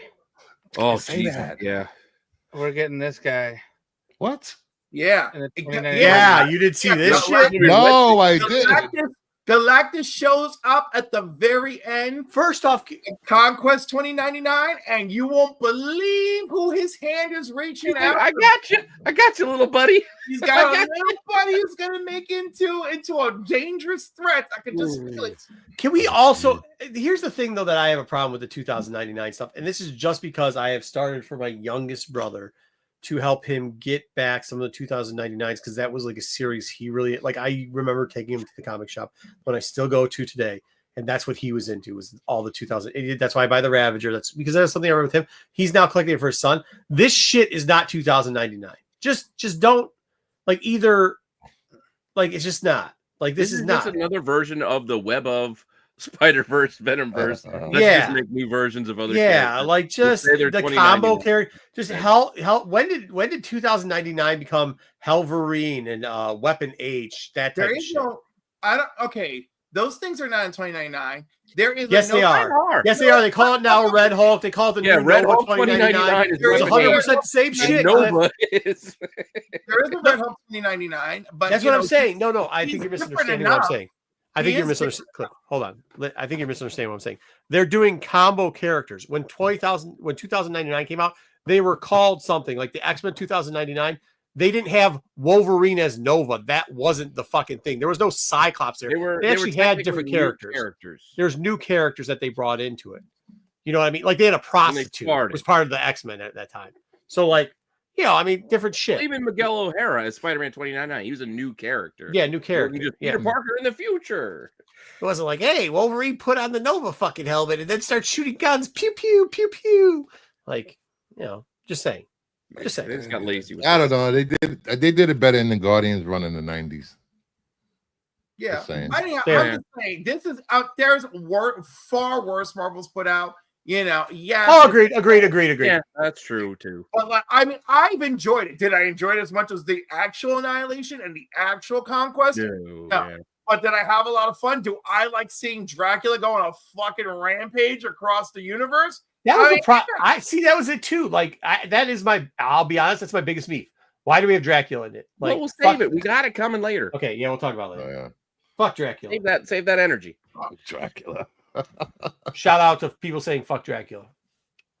And with that, we wrap up the news. Wow. Only an hour and 20 minutes. Nice. Yeah. Jesus, we're never getting out of the show.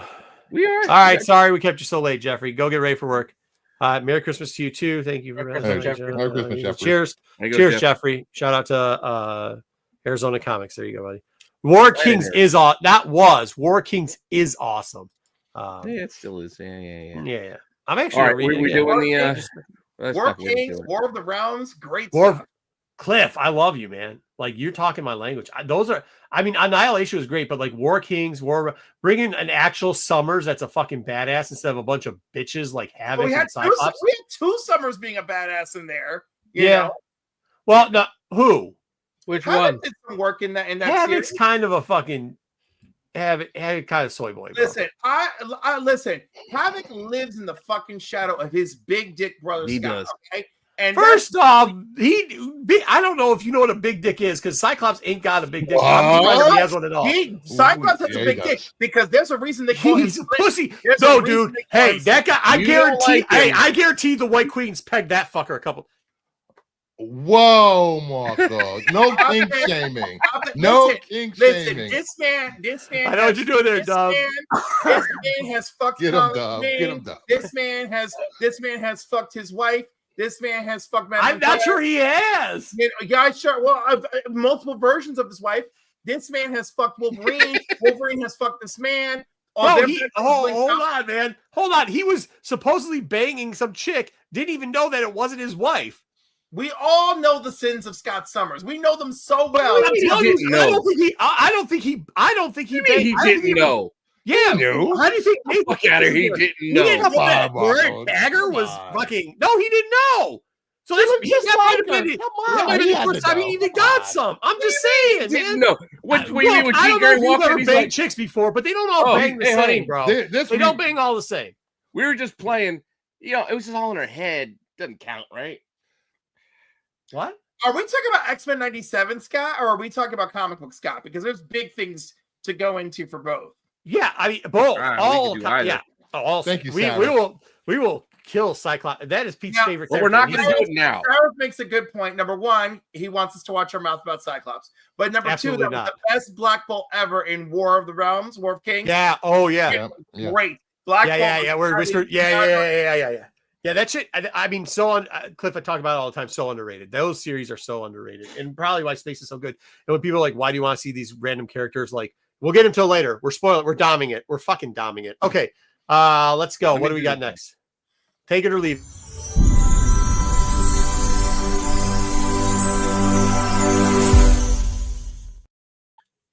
All right, I'm going with the basic background because it'll work for all of them. Okay. All right, so we got a lot to get through today because, we decided to read and watch a lot of shit that wasn't all the same. So, yeah. Start off with Marco's book because I didn't get to it. I tried to, but I just ran out of time. Hey, since you guys liked it so much the other week, I got another prog here. 2000 AD. This is their Christmas Spectacular. Now, the real reason I put up here is there's 2 Christmas stories in here, but actually, the guys who aren't regularly on the show got some balls and read this book while the rest of you chose not to. Didn't have time. What'd you think about it, guys? Cliff and Bruce, I'm talking to. I like the short story a lot about Judge Dredd, and of course Christmas, the time of miracles, right? And then the vampire story, I feel like I was missing out too much to get into. No, you're not. It just sucked. Oh, it did just suck. Okay, great. Yeah. And then I kind of ran out of time. But, okay. I really like Judge Dredd, like monitoring the comms and then like what's going on and like that, and just like, is this me? Like, I love that shit. And then so Judge Dredd, there's only 2 Christmas stories in here. There's the Judge Dredd story, and this also had Rogue Trooper, which was a Christmas story too. I'm sorry if you didn't get to Rogue Trooper. Bruce, you're shaking your head. Did you read Rogue Trooper? I read the vampire one. I read the Judge Dredd. I thought the Judge Dredd story was great. I was just like, oh good. Wow, I've never read a Judge Dredd story, and it made me want to read a drug. Yeah, really, never. Yeah, it's cool. There's different forms. There's different forms of it. So like if you don't like one style, because sometimes they'll have multiple ones in this, written and drawn by other people, just keep going because they'll do it. But also the Rogue Trooper story was really fucking good. So make sure you guys get to that later. Really? It was really good. Yeah, I mean, I'll be honest, both of those 2 Christmas stories were probably, it was worth it. Well, I'm biased, but it was worth it. So I guess I got to take it. Bruce, what do you got? Crooked thumbs up. Okay. What do you got, Cliff? Thumbs up, crooked thumbs down, or down? Crooked means you're like so-so. It's like I'm gonna have to, since I didn't even get to read the whole thing. The vampire story did not do it for me. I'm gonna go crooked. Yeah, crooked thumbs up. Okay, cool. You can go up or down with your crooked too. I was like, crooked up. There you go. Yeah, guys, give me that Rogue Trooper story. I don't want to spoil it. It's really actually good. I'll just say this. The basis is during Christmas time, people come down to faux celebrities, internet celebrities, come down to vacation on the planet that Rogue Trooper's on. So you take it from there. And the first thing that does is they have the guy who's supposed to be the Bear. What's the guy's name? Bear Bradley or whatever, the survivalist guy. Bear Bryant? Yeah, maybe Bear Bryant. Whatever the TV survivalist guy is, fucking dies first, which is absolutely fucking amazing. Bear Grylls? Sure, some guy named fucking Bear. The Bear. I don't fucking know. The Bear, the guy in the Chicago restaurant. Bear. I heard it's a good show. Whatever. It's a great show. That's a good show. Here, I haven't gotten to it. So. And that dude's gonna be Road to the Hut. Yep. Yeah. No, not the guy from fucking. No, hold on. I know. We're moving on. We're just riffing on what you're saying. Freddy the Fix. Oh, jeez. Garth Ennis. Yeah. So I warned people. I was the first one to read this. I'm not going to say who recommended this book. The right after he recommended it, I put the chat. I did. It was what Ennis. the fuck did you make me read? Oh, it was Ennis doing a one shot. I thought. But then again, as I was just shitting on a fucking Vamps earlier, he did the same thing. He took it to Dracula really hard in this book. Which anytime you're making fun of that fucking character is a good time. This book was fucked up, but really good, man. Like, I mean, really good, but like also like, man, Garth, like sometimes I worry about you, brother. Yeah. Ooh. It was a weird fucking book. It was a good book. I was waiting for the FBI to come get me while I was reading it. Like, what's going on? No, so it wasn't a weird book, if I may. It was no. It's what Bruce said. You read the book and you're like, oh man, this is a great storyline. So you keep reading it, but there's parts in it where you're like, bro, you should be arrested for having this in a book. Like it's almost crossed sometimes. Damn you, boogeyman! Damn you, boogeyman! Yeah. The boogeyman shit, fucking wild, bro. No, well, yeah, the boogeyman got a little wild. Right? How about the head that he keeps rolling around with him for a while? I can see someone reading this and be like, "See, I told you this goes on in Hollywood." Yeah, oh yeah, for sure. What about the crab porn dudes? The crab dudes were pretty fucking cool. We can't say what they said because we would get demonetized. 100% get demonetized for what was being said in this book. What were they talking about? The no rubbers? Oh. Yeah. Oh, yeah. Yeah, sure. That. They wanted to bareback us. Like, what the fuck are these? No, not even that. Then went on after that and everything else. All of it was, yeah. Yeah, this was a weird. It was interesting, but it was entertaining. I'm thumbs up. Anybody else? I want more. I will give it a crooked thumbs up. I mean, like it started out with like Dusk Till Dawn, then it had dinosaurs, and you had like poker playing. Yeah, the dinosaur I kind of lost it a little bit. And then Creature from the Black Lagoon was in there somewhere, and like it came out of the toilet. Oh, that was wild. So many like. Don't let people watch. I don't even know what I read. But do not go into the LCS and pick this up while other people are there. Don't let anybody see you buying this book. Why not? Oh, come on, please. I'm telling everybody at the LCS. Don't be embarrassed by what you buy. I will say this. I thought when I saw the creature come out the toilet, I was like, is he giving him a rim job while he's sitting on the toilet? Oh, Bruce! What? This is a PG rated TV show here. This is a PG show? Yeah. We dropped so many F-bombs. There's nothing PG about that's just talking. That's not perverse. I mean, come on. Also, perversion is where we that's the cutoff line. I could have sworn another show earlier this week somebody said cum gutters. Just say it. Right? I know. I mean, I think I say cum gutters like every week. That sounds like something I would say probably. I got some coke and hookers. I mean, I don't know who says that. All right, go ahead. What do you got, Cliff? Did you read this? Yeah, I used to say I think you guys are. I mean, like time ago. Hold on. I think I just I feel like you guys maybe have a weak tolerance or like I don't know, like heteros confuse me. The book is fine. What's like the middle of the line that I could go with this? Crooked thumbs up or crooked thumbs down. You gotta do one or the other. Now you can get close, but you still gotta pick a side. Thumbs up again. Dude, I don't think it's like that, but like I think the writing was so good that usually you expect that type of like stuff to happen in independence where the writing isn't up to par. I think that's a surprising factor of this book, right? Like I think like perhaps like the shock stuff. Like go read fucking Cross sometimes. No offense, the writing's not great. No, that one's just wild, Yeah, but they threw wild shit in here while they right, but like it's well written, so like that's I think we're saying the same shit. Yeah, I mean they were also building a world here with this one. This is a one shot. Like if you have something, I'm blaming on Cliff too.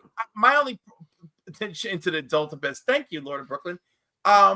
This is like I just like. Okay, Joe said it. Yes. If you have like a weak tolerance for horror shit, then like you shouldn't be reading this, right? But like if you're looking for horror, this got everything. Every type of monster, fucking blood and guts everywhere, and like I didn't do this. You gotta be But here's it was called Freddy the Fix. We went in for not knowing what it was. Like we didn't know it was horror. We went. You got to be more on the Dario Argento side of things, more so than what a fixer is. If you know what a fixer is, sure, right? It's some deep down dirty shit. Period. Now we're gonna throw monsters in, right? But we did. Yeah. I mean that fits it there, but I mean, it starts off with the wolf guy just doing what. All right. Well, I think we covered it. Give it a look. See. I mean, Predator for Christ's sakes, and it wasn't even attached. He's not eating it. He's not eating it. Oh, I get it. Did you see the Predator picture? Oh, he's not eating it. Yeah, he's not eating it. No, I want to see the Predator. Yeah, I already saw it. Yeah, I saw that one too. I saw it. Got it. Yeah. That's rule of 3. You got to do that. Anyway, I picked this cover because it was my favorite of the bunch, but Absolute Batman 3, where they kind of explain what Batman does with his giant dump truck. And it makes less sense now than it did then. It's just go fast, right? Well, it also fucking condensed into a Batmobile. Like what the hell? It just fucking shrunk. That's what that was supposed to be doing? Yeah. Yeah, no, he just brought down the big shit and the pistons and everything changed and it just got faster. And then of course it was like a transformer. Yeah, they put some new rims on it. Here's the thing. How did a regular old construction worker afford to do that? I get it, but here's the thing. But he's an engineer. Like, don't you understand? He's an engineer. All the fucking things people want to complain about isn't what I see wrong with this book. The fact that fucking he talks, his friends are his old enemies, I don't give a shit. The fact that like his truck thing wouldn't fit down the road, I don't give a shit. The problem with this book is it just sucks. It's not a good book. Thank you. It's just not a good book. And look at this cover. This cover's outrageous. He's got one of the bat knives out, so it's in his hand. Which you should be stabbing more people with all the time. Just stab him in the dick. Yes. And then he makes Alfred just do the gunfire from the back. That was great. They weren't even guns. He was shooting like electrical electrified mini batarangs that are made for blowing out tires and shit. Tires. Like, what are we talking? Like, what are you trying to convince me of? And then the nerve of people, like, no, Scott Snyder should not be handling epics. Like, of the 3 absolute books, this is the one that takes me the most out of it. It's just so. You know what's sad about this? This book looks like, if you've ever read East of West, it looks like what East of West was trying to do, but they fucking just didn't write a good story. That's what it looks like. I'm thumbs down. Well, you're full. I'm crooked because it's still got some charms to it, because the first issue wasn't terrible. I just haven't loved it since.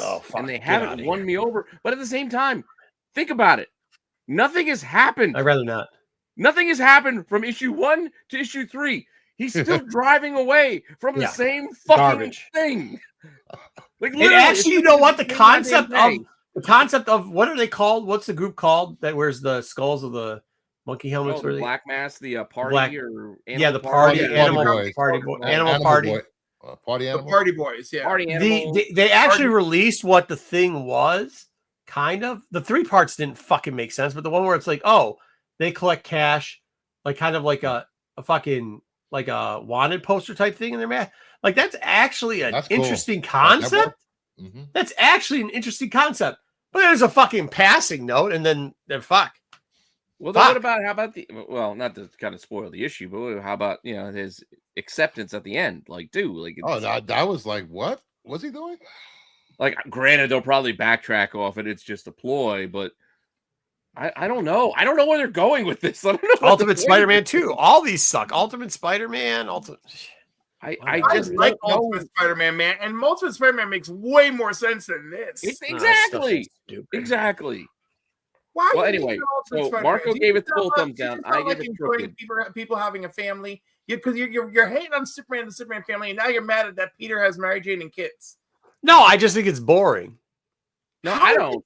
I love how they've been introducing stuff. There's only been 2 quiet issues out of 11, and I love me a quiet issue once in a while because I feel like things can happen. Stages. Yeah, you got to take a breath. You got to take a pause. Yeah.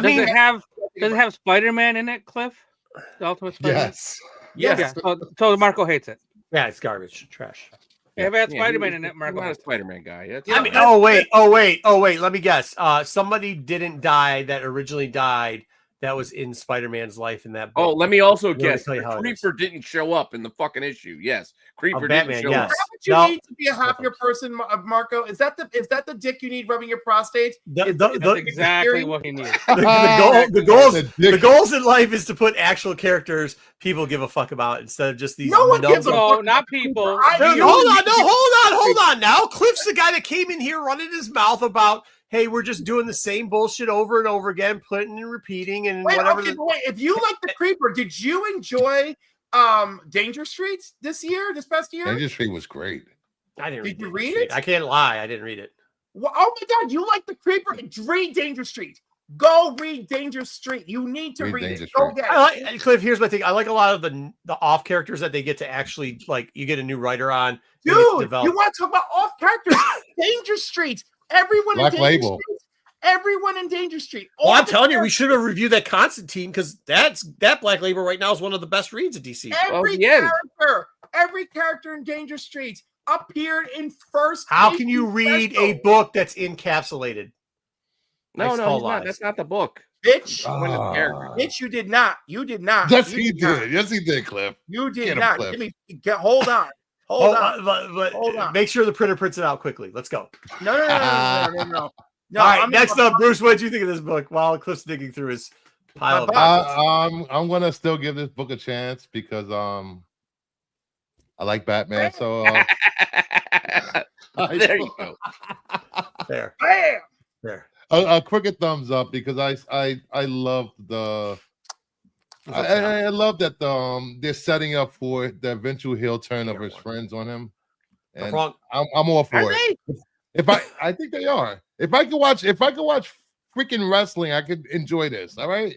See, he's making shit up to try to give it a crooked thumbs up. What happens if they don't do that? What happens if this whole storyline is Batman's actually bad and his friends are the good guys? That's what I was going to say. Like, that would be an even better heel. That would be a better turn for me. Yeah, that's what it seems like that's what's going on, but I don't know. Like, I feel like Batman's doing the heel turn.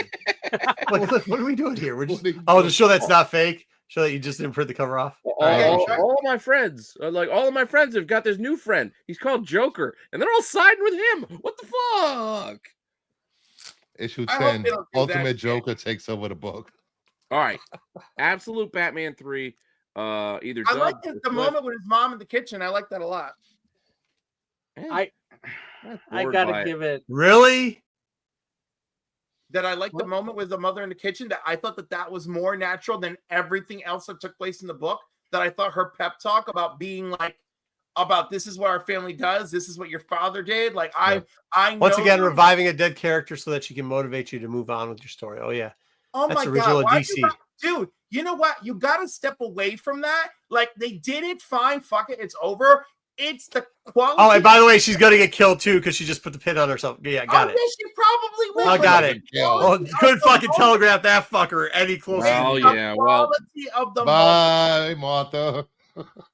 You know what? But I feel they won't. I don't think they're going to play that name. Your mom's name Martha. My mom's name Martha. How do you know that name? But you got to say this. She's the only Martha in the absolute universe. That is true at the moment. Yes. So far, until this one dies, and then another one says, "Oh, there's Martha." No, Superman's got to get his own Martha. But so is it a full thumbs up or a crooked or? I said crooked down. Crooked. Go crooked down. Oh yes. Well, let me move that shit out of there. Why are you defending this book so hard and then giving? He wasn't defending it that hard. I want you to know that I'm not entirely full of shit. I want you to know that I read things critically and not just as an obsessed fanboy. I want you to know that I am into it on every level.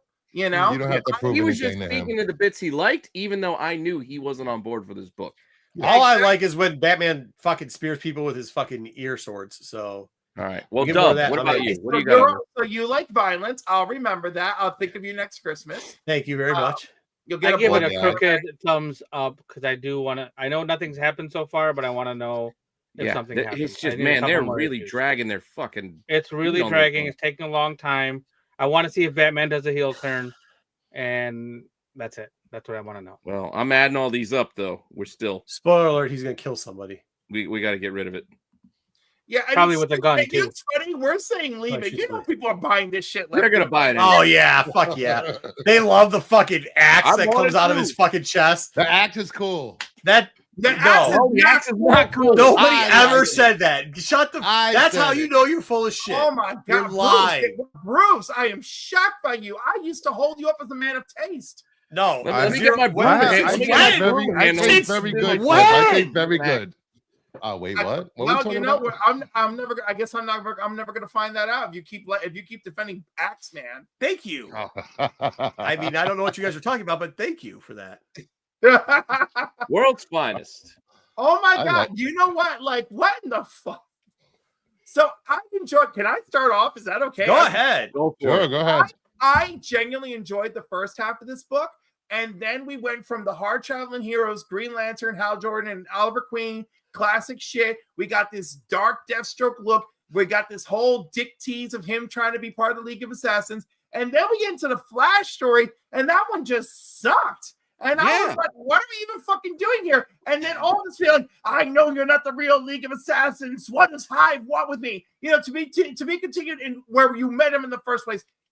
I didn't need this extra background for Deathstroke, especially if you were going to make it if you ended on such a watered down shit show in the second half. But the first half was very good. So crooked thumbs down for me because I love the first half. I love the artwork throughout. And that's as far as I can go. Okay, I mean, what you're saying is pretty right, but here's the two problems. It was 2/3 of the book that was the good story with Green Lantern and Green Arrow, and very, very good. And if they took the ending of the Flashpoint where it said, go check out Teen Titans #2, 1980 December, at the end of Green Lantern, this would be a complete home run. However, they flubbed with the Flash shit. So crooked thumbs up. But the rest of the stuff you said is not wrong. It just, you're not right. I'm one of those people where endings drag me down, right? Yeah. So if you end savagely poor, which I felt they did, it dragged me down. But Also, overall, there's a lot of good points here. Yeah, let's not give him too much credit on the first story too. Like, I'm not saying it was bad. Again, that's my favorite. Well, the part first story was the majority of the book. It was my favorite part of the book. But at the same time, let's not act like they fucking hit a home run with it either, because they took a lot of liberties and just like, okay, it was very, it was just on the surface of, hey, we're on a road trip. I know, but they've done the Hard Traveling Heroes road trip. So, like, again, they're relying on our own nostalgia. We know that whole era. I think they're actually kind of making fun of that. I think they're actually kind of making fun of that. I don't know if they are. I think they're trying to make it like a. Yeah, I think they were, because at the end when he goes, we still got 1 day left. He's like, sorry, been 12 days of vacation. I think they were shitting on it. I don't think so. No, I think they weren't shitting on it, but Dana. No, hold on. Dinah. However, I always thought it was. Oh, Dina. You boys are on the road, you know, like Dinah. But I don't think they were genuinely shitting on it, because they chose this era. They could have chose to pick any point of their friendship and say, "Fuck it, we're doing it." You know? No, I mean, I think they were the road trip thing. They were kind of throwing maybe a little fun jab, not like shitting on, but exactly. So, like, but again, I'm not familiar with the interior artist. I thought they were fucking great. You know, art was good. Yeah, the art was very good. I was very pleased with everything. You know, like I was at Hal doing a lot of heavy lifting Green Lantern work, and then switching gears where, you know, Green Arrow was just getting in there. I like that. And you know what? Once in a while, I like some corny shit. So the boxing glove arrow and the Green Lantern boxing glove arrow double hitting. Spoiler alert! We're not spoilers. Stuff. We're not supposed to be spoiling stuff. Oh my god! You know what? Is that even a spoiler? That's not even the whole. It happens. We get yelled at for it, but we do a show. Pete then does a show after this that spoils everything in its tape. Yeah, it's okay if you tape it and spoil it, but if you do it live, they get fucking mad as shit. But they just. I have a question about this book. There's 38 people coming after me right now. I'm sorry. So Deathstroke, this outfit that he's wearing, this black and gray, is that like? Does he wear that regularly? Has he worn that before? No, I've never seen that before. No, it's just for this book, right? Okay. No, because hold on. Now it's not because that's because of the cover. It's because of the cover of Teen Titans 2. Because he's in the shadow. Like he doesn't. Like he's. He doesn't wear that outfit. I understand. I get it, but I think. I'm giving this a thumbs up. I enjoyed the story. I enjoyed the art. The Flash story didn't really take me out of it. It was just Flash being stupid. And I do want to see what they stole from Star Labs. I'm interested in what they stole in stuff from Star Labs. They probably told you in one of the Teen Titan books. You'd have to go back and read it. I would have to go back and read it then. Maybe. Yeah, because that's during the Hive days, and you know they love. Oh, that's right, the Hive. They love to steal from Star Labs. Yeah, they just should have gave Hive a key. Dub, what do you got on this? I give this a crooked thumbs up because, like you guys already said, the Flash story was meh, but it was definitely a fun. The whole first part of the book was a fun read. I liked the comic book that the guy in the shop was or whatever he was reading. I thought that was kind of funny. It's a convenience store. I don't know what it was that he was sitting in, and he'd reading a book, and I thought that was pretty funny. A little kind of a jab at themselves in a funny way. But besides that, I mean, crooked thumbs up. All right, so it's got thumbs up and a crooked thumbs up. So it's a close take. What was Bruce? Thumbs up. Thumbs up. Both thumbs up.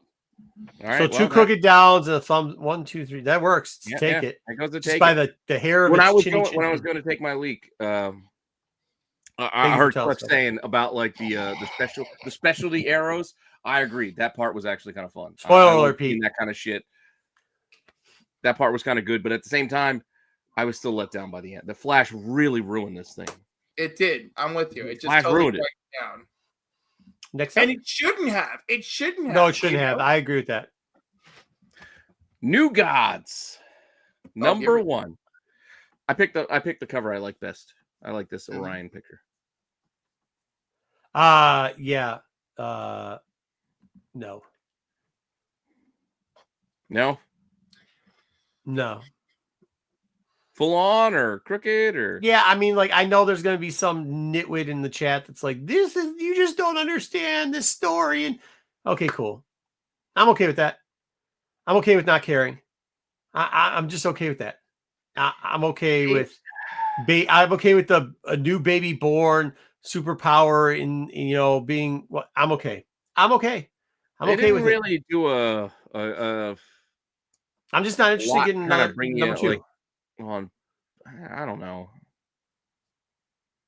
Yeah, that's what I'm saying. There's not much to say about it. If you love New Gods and think New Gods is a great thing, you're going to love this book because you're brainwashed to think New Gods is a great thing. If you just are coming in to read a book to try to find it enjoyable and maybe see if this is a series that you should be picking up, you're going to be like, meh. Do you read it, Cliff? Yeah, and Love it. I like it enough. You know, I didn't love it. it suffers from first issueism. You know what I mean? So like that's the only, but I'm going crooked thumbs up. Okay. And that's fair. I mean, I was kind of on the border with it. It's just what really kind of set me on the negative side of things is why I liked when we eventually got to Mr. Miracle. I'm like, okay, we know, or at least I know because I read the Mr. Miracle, but I knew where we were with Big Barda and all that. But it took so kind of long to kind of get there, and I just didn't feel interested enough to really kind of want to keep going. That's ultimately what I get to. It's this first issue didn't even make me, who was kind of vaguely aware of what was going on, wanting to read more. That's where they let me down. But I have faith in Rom V. That's the thing. I like Rom V. The art was great. What held me in there was the conversation between Orion and Mr. Miracle. The Miracle, yeah. That was the only bit I liked. Yeah, that was the bit was my favorite bit. That was enough to make me go, all right, I'm coming back, bitches. I'm coming back. All right, that was my favorite bit too. When he's like, I'm giving you a week. He's like, you got 7 days. So I give you a week. That's all I can give you. I've never said no, Dad, before. So I'm giving it a crooked thumbs up. I love Big Barda and Mr. Miracle Man together. And I love the New Gods. I'm sorry. I love Orion. I love all of them. Metron. This is for me. So that's it. It's a first issue, so that's why it's getting a crooked thumbs up. I also want to ask you guys, what did you think of the preview of Metamorpho? Oh, the little Metamorpho bit at the end. Yeah. I don't know a lot about Metamorpho on his own. Like I've never been a big Metamorpho. They tickle your fancy. This little 3-pager they threw at us at the end. I'll probably read it. Yeah, I'll probably give it I'll give it a look-see. I'll give it a taste. It intrigued me enough. I do want to give it a taste, but again, I'm not a big I did like Metamorpho in the Outsiders in a team setting. Yeah. Well, here he's gonna have to hold his own. He's got a little sidekick guy, I think, in there. Yeah.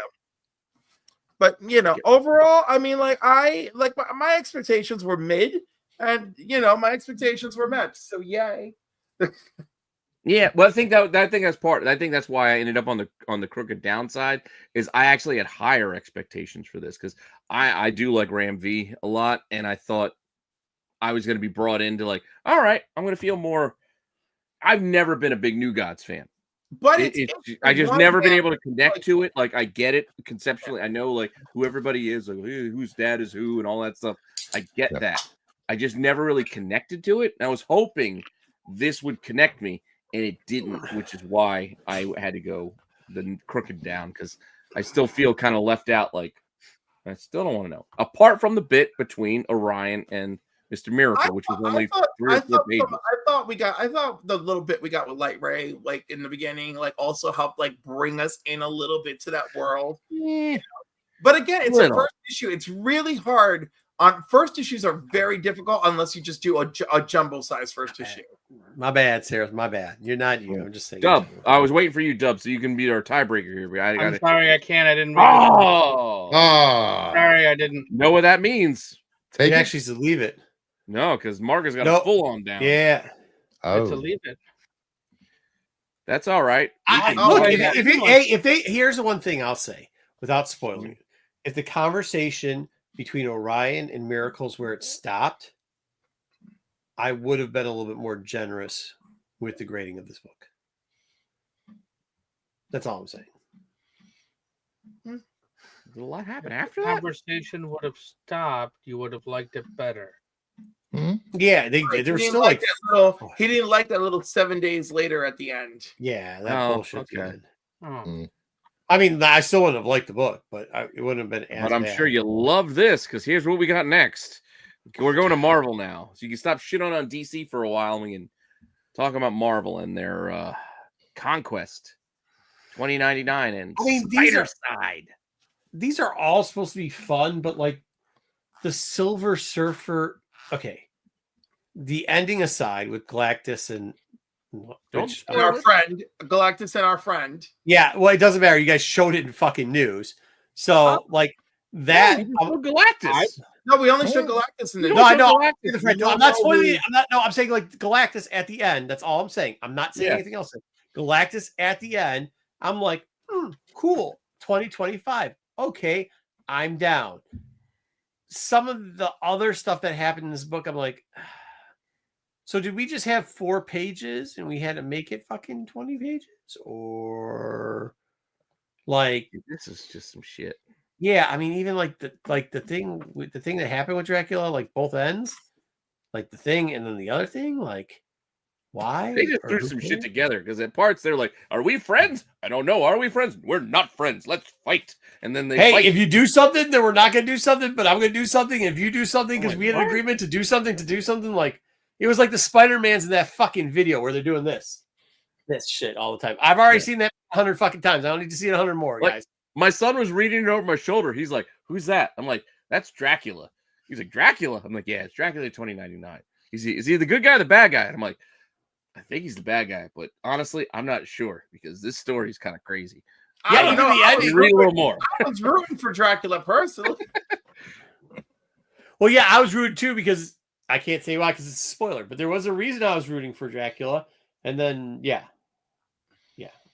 it was a book. I'm gonna. I don't know where you guys are gonna go with this. Thumbs down for me. That's all I'm gonna say to move the show along. Because I liked Annihilation 2099 a lot more. Yeah, and that's not saying a lot because it wasn't that it was a great. It's just, I actually liked Annihilation. Conquest just wasn't. This one just didn't hit me down. I guess after reading Bloodlines, I was solid on vampires and Marvel. So thumbs down. I got Bruce. I love vampires. I love Dracula. I love some wild ass horror. I love Steve Orlando, and I love some wild ass horse shit every once in a while when it's served to me properly. Thumbs up. There you go. Oh, well, that's where I thought you were going to go thumbs down because this was not served properly. This is like fucking putting chop fucking whatever on a hamburger bun instead of a hot dog bun. This is straight crooked garbage because I just felt like it was like you got to use all these characters. Why? Yeah, we just introduced them. You got to use them. I don't really have a use for them. Put them in the book. All right. I'm not saying I didn't have my issues. I'm saying I love me some Dracula. I love me some Dracula bullshit, and that was enough for my thumbs up. Let's just leave it. Fair enough. Crooked thumbs down. The Silver Surfer thing, the Spider Side thing, the fucking thing flying through a planet but not blowing up a planet. It went through a moon. It went through a moon. The fuck ever. Was Kitty Pryde riding it? Wolverine yes, she was. Guns. Was who riding it? Kitty Pryde. Kitty Pryde. Riding that bullet? No, leave her alone. Magneto saved her from that ages ago. Dub, did you get to this one? I wish I would have read New Gods. Thumbs down. Wow. Well, there it is. Immortal Thor, number 8. Did not read this. I did not read this. Oh, I read this. This is BK. All right, so BK. This is why nobody read this. Here we go. As good as BK was last week with everything and getting it ahead of time, BK was a jackass this week. He's like, get Cliff on the show. Get Cliff on the show. Okay, here's all the stuff. Get him up early. Get him ready to go. Give us the stuff. No suggestions. Literally 6 o'clock, he sends in a list of 4 books. Yeah. One being Immortal Thor. Yeah, when you put this in the chat to review this one, I was already driving home from work, so I didn't have time to read this. And then when I got home, I didn't have time to get. Nobody had time to read this except for me. I read this thing. Listen, fucking brown-haired Thor doesn't make Thor any better, especially when there's two Thors. There's two of them too. Yeah, it's so dumb. I read like an issue or two ago. Because I did like all the bad guys teaming up. Like MAGA, what's his name? MAGA. Is Al Ewing writing this still? MAGA. Who are you talking about? That's Thor's kid. That's Thor's kid who's not Thor's kid anymore because Thor's all old. Who gives a flying fuck? Thumbs down. I was just saying, a couple issues ago, I liked Mr. Hyde and Cobra and Grey Gargoyle. I liked all those and Radioactive Man. I liked them teaming up. They were in here too. Their story actually isn't. But I'm like an issue or two behind. So their story about whatever's going on with them wasn't so bad. The problem is they got Thor's child from not this dimension.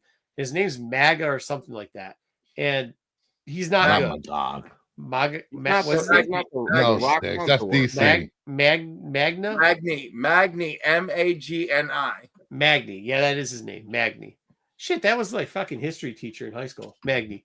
Anyways, they have Magni in there, and yeah, not good. He's a fucking terrible character. I don't know why anybody doesn't shit on that. It's just Thor with brown hair. So are you down? Yeah, thumbs down. Yeah, you know how we do? We don't read it. I didn't read it. Well, I mean, they shit on female Thor. They shit on fucking, they had the 10th any type of different anniversary of Spider-Man. But like all of a sudden you get brown hair Thor or something. Nobody's talking shit about it. No, but like, we had the 10th anniversary of Mighty Thor, the Jane Foster Thor on this book too. They did a special cover. Yeah, remember when that came out? Everybody shit on it. Oh, why would they change Thor? I know. Well, that was 10 years ago. That's what I'm saying. They did a special 10-year anniversary cover. What I'm saying. On this so book we can't or that book. Yeah. They also did a holiday book too, a holiday Christmassy theme. I don't think you'd have to read up on this. Anyone else get to this? No. No. Get rid of it. BK, stop giving us dumb choices like it's this. It's not terrible. I would have, like I said, I would have gotten to it. It's just it can't. Unfortunately, BK. Well, also don't blame BK because you have your super secret double probation fucking settings on IG where you're not getting people's messages.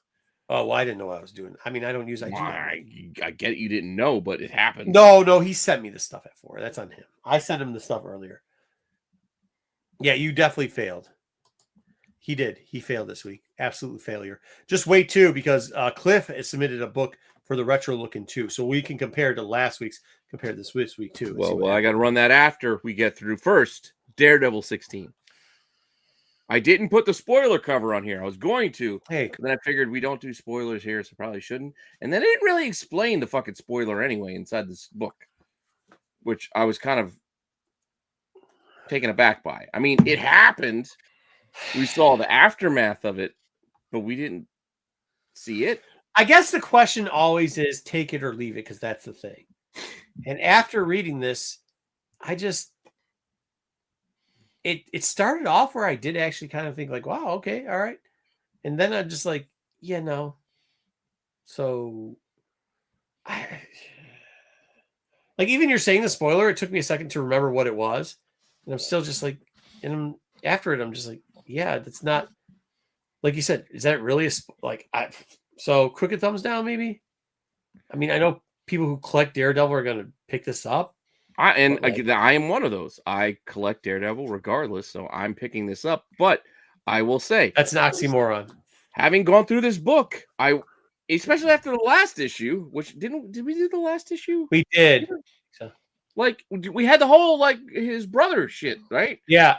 They didn't fucking address no, none of it at all. Like I said, like they didn't pick up on like that. There was a whole like cliffhanger thing at the end, and then they didn't pick up the thread. There's a lot of She-Hulk stuff going on in this for some reason. So one, that's what I'm saying. So one, they didn't pick up the thread of last issue. 2, they had a spoiler cover, which they didn't actually show it happen inside this book. We only got the aftermath of it here. What was the point? Yeah. Anybody else on this one? I want to give it a thumbs down just for the cover alone. I didn't read the book. Well, yeah, this cover alone. Yeah. I didn't read it. Well, to be fair, the faces already look beat up. Well, we all know my dislike of JR covers, so right away it's an easy. He's halfway there already with the beat up face. Yeah, exactly. Yeah, I mean, yeah. So I'm guessing we'll put you here just based off that. Leave it. Just leave it. We're not leaving it. This is garbage. Dub, we don't even need to go to you, Dub. All right, next up. This is just so disappointing. And I like Daredevil. But before we get to the next up, what? That's a take. Come on. That's a take.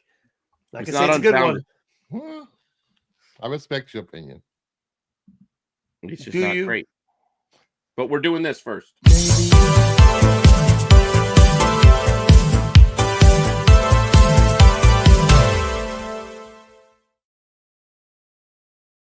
All right, I asked for a challenger last week. To somebody, please put BK in his place and challenge him with a book in retro review. We have a challenger this week. The challenger is the one, the only Cliff. Pete, show what book Cliff decided to challenge good old BK with. Wonder Woman 170. So we're going to review next week. Can we have somebody to challenge BK, please? Can we please have anybody to challenge BK? All right. You know what? It's an AH cover. It is a huge cover. Absolutely. And all right, Cliff, tell us about the book. Story.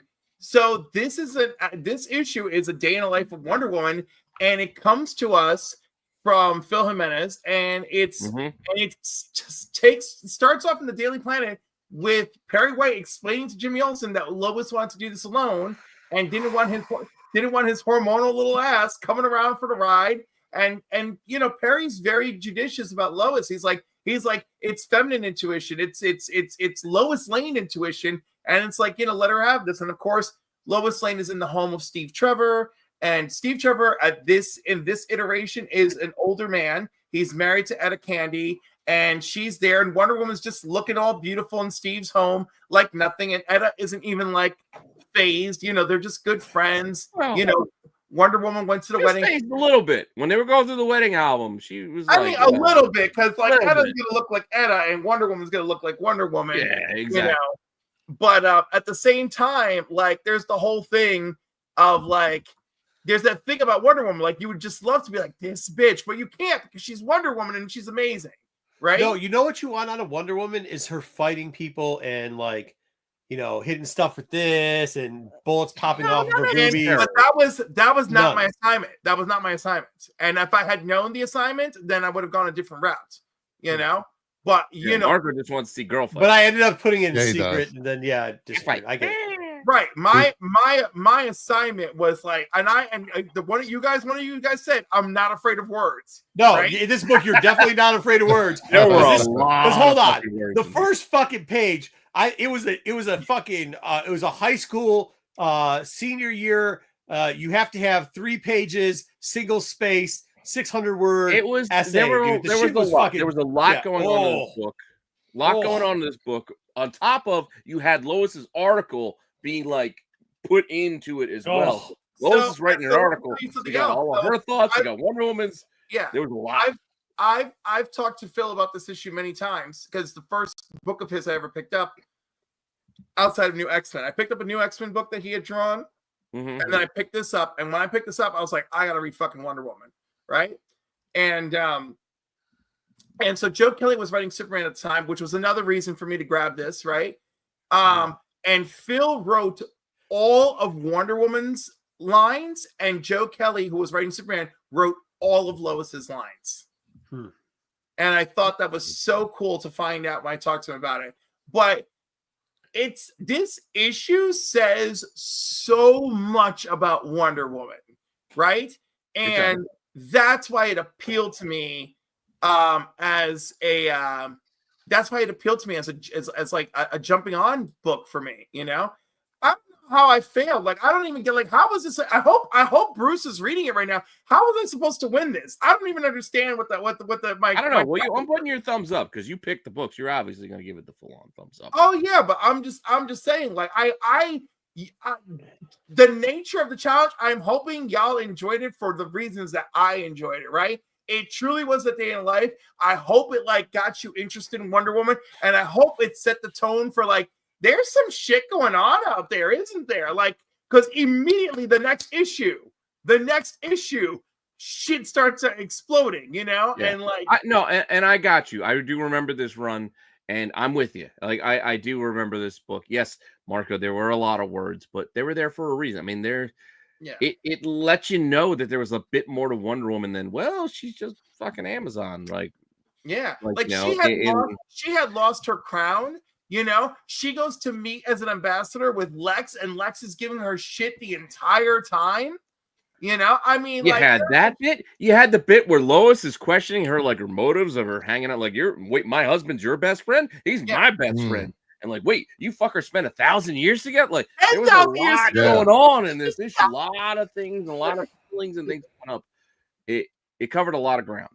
It did. And I don't know. I'm always going to be fond of this issue as a result. And I hope it had a similar effect for you guys. I like it. And yeah. Bruce, would you like to say anything about this issue? Phil was awesome. Interior art. I didn't get a chance to read it. All right. I always win because he didn't even read it. Should I win on that alone? Hold on. So I love to shit on BK. It is one of my favorite pastimes of shitting on BK. But here's what I'm going to tell you. If you said this is where I'd like you to introduce you to Wonder Woman, I would say not reading another book. I know. Really? I mean, I get it. I get what you're saying you love about this book. And I'm not going to give you a complete thumbs down on this because I'm not going to disrespect you because you talk passionately about this book. But I read a lot of Wonder Woman. I've read a lot of Wonder Woman. And this is not, I get that it's really cool the story you told. I feel like you tapped out before this book was over. Oh yeah. I mean, but that's it. But it's a starting point. Hold on now. It's a starting point. And like once you get through the first 5 pages and you're like struggling to get through it, don't give it a full thumbs down. Give it a quick thumbs down. I know. You're struggling to get through the first 5 pages. You're right. But that's how comic books work. If you can't get them in the first 5, that 5 is actually long. If you can't get them in the first 2, people are going to tap out. That shit went way too much back and forth. So like I said, like I'm in it to win it, but I don't need bullets popping off of her boobies. But what I do need is like some type of action with it going on. Now, see, that's not what this one was about. I understand that, but I don't want to pick up a comic book to hear 2 girls get catty and talk to each other in secret code next to each other. That's not what I want. No, I get it. Too. I mean, if that's what you're down with, is way beyond that, though. That's how presented, huh? No, that was only part of it. That's what I'm saying. That was part of it, but there was a lot of it. Why was she holding the baby and the babies dies? And Lois is reporting on all of this. What about when they're hanging out at the Men's Health Crisis Center? I mean, there's so much. With the babies, and she's like, and she did it 2 more times after that. I'm like, oh shit. Yeah, I mean, you had to beat the Karate Kid. I mean, I understand why and I appreciate your passion, at least, Cliff. I think Pete's placating here, but I appreciate your. I read it, but I appreciate your passion on it. I'm just saying, like, I was sold on the cover. I don't know, but no, I did read it too. You know, and that cliffhanger where she's like, "Oh, note to self: do a background check on Vanessa Capitellis," and then Vanessa is in a freaking secret lab. You know, like all like jacked up. Like I was like, "All right," you know. And that ending is where I was like, "Oh my god, I got to come back." Yeah, and then it was a lot. Again, I get it. There was a lot in this issue. It was you make fun of a lot of words, but there was a lot in this. Remember when there was? What about the whole talk show, like The View? The thing they had in there was like Flash's chick was like, "Don't worry, I can do it. You can do it." All the things you guys are saying that hit are the exact things I'm saying is wrong with this book. Like they're all the things that turn me off. It's not really wrong, you know, because like I'm sorry. What I'm saying is my opinion of reading the book. All the things that turned you guys on are turn offs for me in this book. Like I get what you're saying. It wasn't done poorly. It wasn't written poorly. The art was good. The art is like one of the saving graces of this book. But like the rest of it, man. Well, Bruce didn't get to it. Dub, did you get to it? I didn't know this was on the. I didn't know this was on the list. Kind of snuck in there. This was in a double secret chat. We snuck it in early. Not true. We put it in really early. It was in early. That's why. All right. Well, he still got to take it though. as soon as I was told. Yeah, you know, the minute he was told. It was before we started. If I had known more criteria, hold on, this is a Bruce, by the way. Hey, I'm gonna give him a pass. I'm giving Cliff a pass because Bruce said, "Don't worry, I'll take care of it. I'll explain it to Cliff." And I have a feeling after hearing I explained it to Cliff. I explained it to Cliff the same way you explained it to me. In one line. Well, there you go. Yes. That answers everything. That's not it. How would you explain it to Bruce watched the show last week when BK was in there claiming greatest of all time, Karate Kid's death. We went over the whole thing, and I had to say, for one time, BK actually fucking death. From what I understand, in Marco, from what I understand in Marco's speak, tell Cliff to pick a book that's his favorite. Yeah, his favorite retro book of all time. He has to be able to beat BK from last week. Come from? And that's what I'm saying. You don't speak Marco. You know, I was Play just Marco on this one. Come on. Hey, Cliff's gonna send me another book right after the show. Cliff's sending me another book, and I bet you it's gonna be. It's a problem of the messenger. Dude, Bruce doesn't 100% speak Marco. One issue later is already a more phenomenal book up your alley. Wonder Girl is at school. Okay, and hold Silver on. Swan attack. No. See, I think he did understand the assignment. I just don't think he. I think he's just going off the script and just wants to.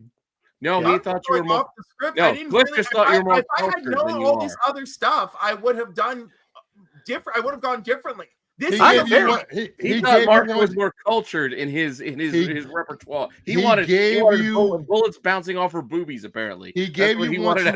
A good story in his eyes. This is a good story. That's what Karate Kid shot into the fucking sky to save everybody and sacrificed himself. What Karate Kid are you talking about? I would love to know. Legion of Superheroes. Which death? The original death where he's killed by Nemesis?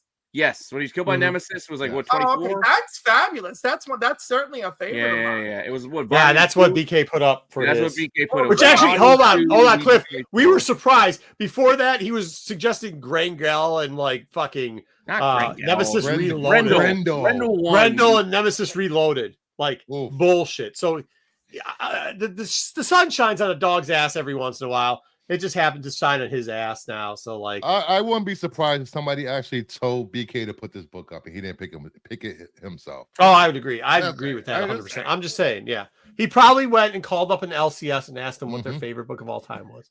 Well, we're moving on. I don't know too many people who are gonna pick Legion of Superheroes. So shout out to BK.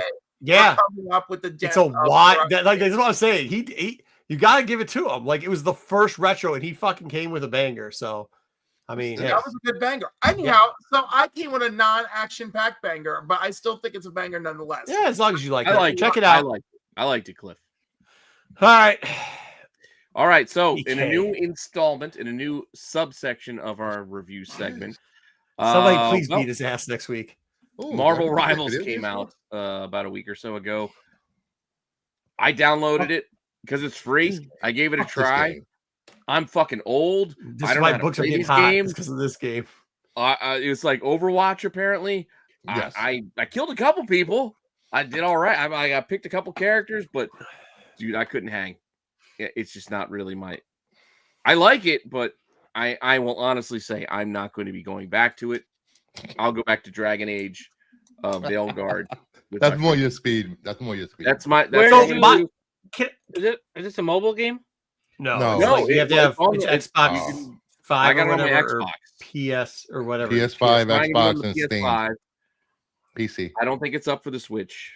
No, it's not. So let me ask you a question, though, Pete. Part of the reason why you said about this is because, like, whatever new character or skin they put out there, right? Yeah, I mean, this was driving a lot of comic book sales because they had a lot of new characters showing up in this. And they redesigned. They're going to do covers for them in like a month or two. Yeah. Yay, Fortnite DC. This game is broken. If you're not playing with certain characters, you're going to lose. You know, you can't be Wolverine and then Storm is fucking hitting you from the sky. Why? You know who was tearing my shit up? Punisher. And I tried to use Punisher. Too. Because he throws that goddamn turret down and he's like, he's just wrecking shit. Why is Aquaman in this game? Jeff the Shark is overpowered. Aquaman's in the background right after Let me Doctor see Strange. Aquaman. That's Namor. Namor. Oh. And you know what, Paul? If you're gonna play more rivals, please somebody be a tactician. We need somebody to heal the team. Nobody wants to play the healer in the game. It's ridiculous. Yeah, I didn't put a headset on. I wasn't talking to nobody. What? I jumped in. I'm like, I tried Psylocke. I tried Punisher. I tried who else did I play as? I'm trying to Do they think. have goals? Like if you do they have like daily and weekly goals, and then like if you they got all that people, Yeah. that's the only way to do it. I'll try to play it this weekend instead of talking to relatives. It's I'll a try to shit sneak show. on a PS5 or whatever it's called. I will say this. I will give Here's it crooked up. It's not for me. I'm just not the target audience anymore. Free the shark. Free the shark. I can't hang. I can't hang. My reaction time's not what it used to be. Ooh, You know, Cloak Daggers in this bitch? Yeah, Psylocke Cloak and Daggers Cloak in Dagger? You And put they're Magic in together. it, and I'm fucking over, bro. I'm giving a That'll never crooked happen. Crooked thumbs up because there's a lot of characters in this game that you will never see, like Luna Snow, and there's so many characters. But I will say this: I am not paying $25 for a goddamn Spider-Man skin. Oh yeah, no. Fuck that. Fuck that, Dude, that's why like these kids are out of pocket spending their parents' money like that. Did you see that dude? Johnson's is goated. Fortnite. A guy, he took his two kids. They're like, they're really little. They were probably like 5 and 6, like a little boy and a little girl. He took them both to Target and said, "Guys, I'm taking you on a shopping spree." Gave him carts. I think you posted that them in up our with chat, all these toys, and he filled them up. They had put like $2,000 worth of shit in the carts, and he said, "That's what you guys cost me on your Fortnite charges." That's on him though. That I know. kid's a terrible fucking Say kid. no. My Fortnite charges. Yeah, all don't do that this. shit. You know what you do? You do what I do. Guess what? Don't hook that shit up to a credit card. Don't play online, motherfuckers. Good luck. But he's like, You're lucky you you guys are playing with all sticks in the this? yard. But now you don't. And then he left the carts there and took them home. That's a terrible father. And yeah, Sticks Somebody can't should call play this game. sources of him. Sticks is not allowed to play this game because it's too fast for him. You know, just saying. Really, Jesus. All right, so while I went crooked up, did anybody else give this game a try? Jesus, Bruce. No, Crooked up. he gave it crooked up too. There you go. Crooked so up? take All it. right, be a Bruce from crooked up. It's not terrible. I mean, I get what it is. Mhm. It's just All right. not for me. I can't hang. We're almost at I mean, I'm 2:20. sure I We could gotta go. struggle through it, and I could join a team, and I'll be Sounds like, "Hey, good. I'm the weak link on the squad." Already gave it a But take it. I don't want to be that. I'd Still just- there. I'll play offline shit by myself. I'm fine Yeah. with doing that. Yeah. But it's kind of fun. I mean, I get it. Holy It is kind of addicting. I did want to try every character, but I didn't have time. So I get that too. All right, what's next, Pete? All right, what's next? We're going to what we watched this week. Holy crap. All right. That's great. We're never Not gonna. done yet. Cliff's like, what the fuck did I lock in for? Jesus. All right, go ahead, All right. Pete. Go. Marco, you watched this last week. I watched the first episode this week of Black Doves. You gave it a crooked up last week. I watched it. I actually like this. I like this. I'm going to watch more. I didn't watch any more yet, but I like this. So I'm going to say take it. I enjoyed this. I'm switching my crooked thumbs up to crooked thumbs down. So I didn't even What remember I happened watched there? this last week. It's all right. I didn't watch it last week. That's And a first. And obviously at this point, I fucking didn't watch this week. So I'm probably never going to watch this again. Crooked thumbs Why down. would it on be this one. down? Well, because I mean, I'd say take it if you'd watch the whole thing, but I just completely forgot this thing Guess even what? fucking Your crooked existed. still doesn't outdo my full.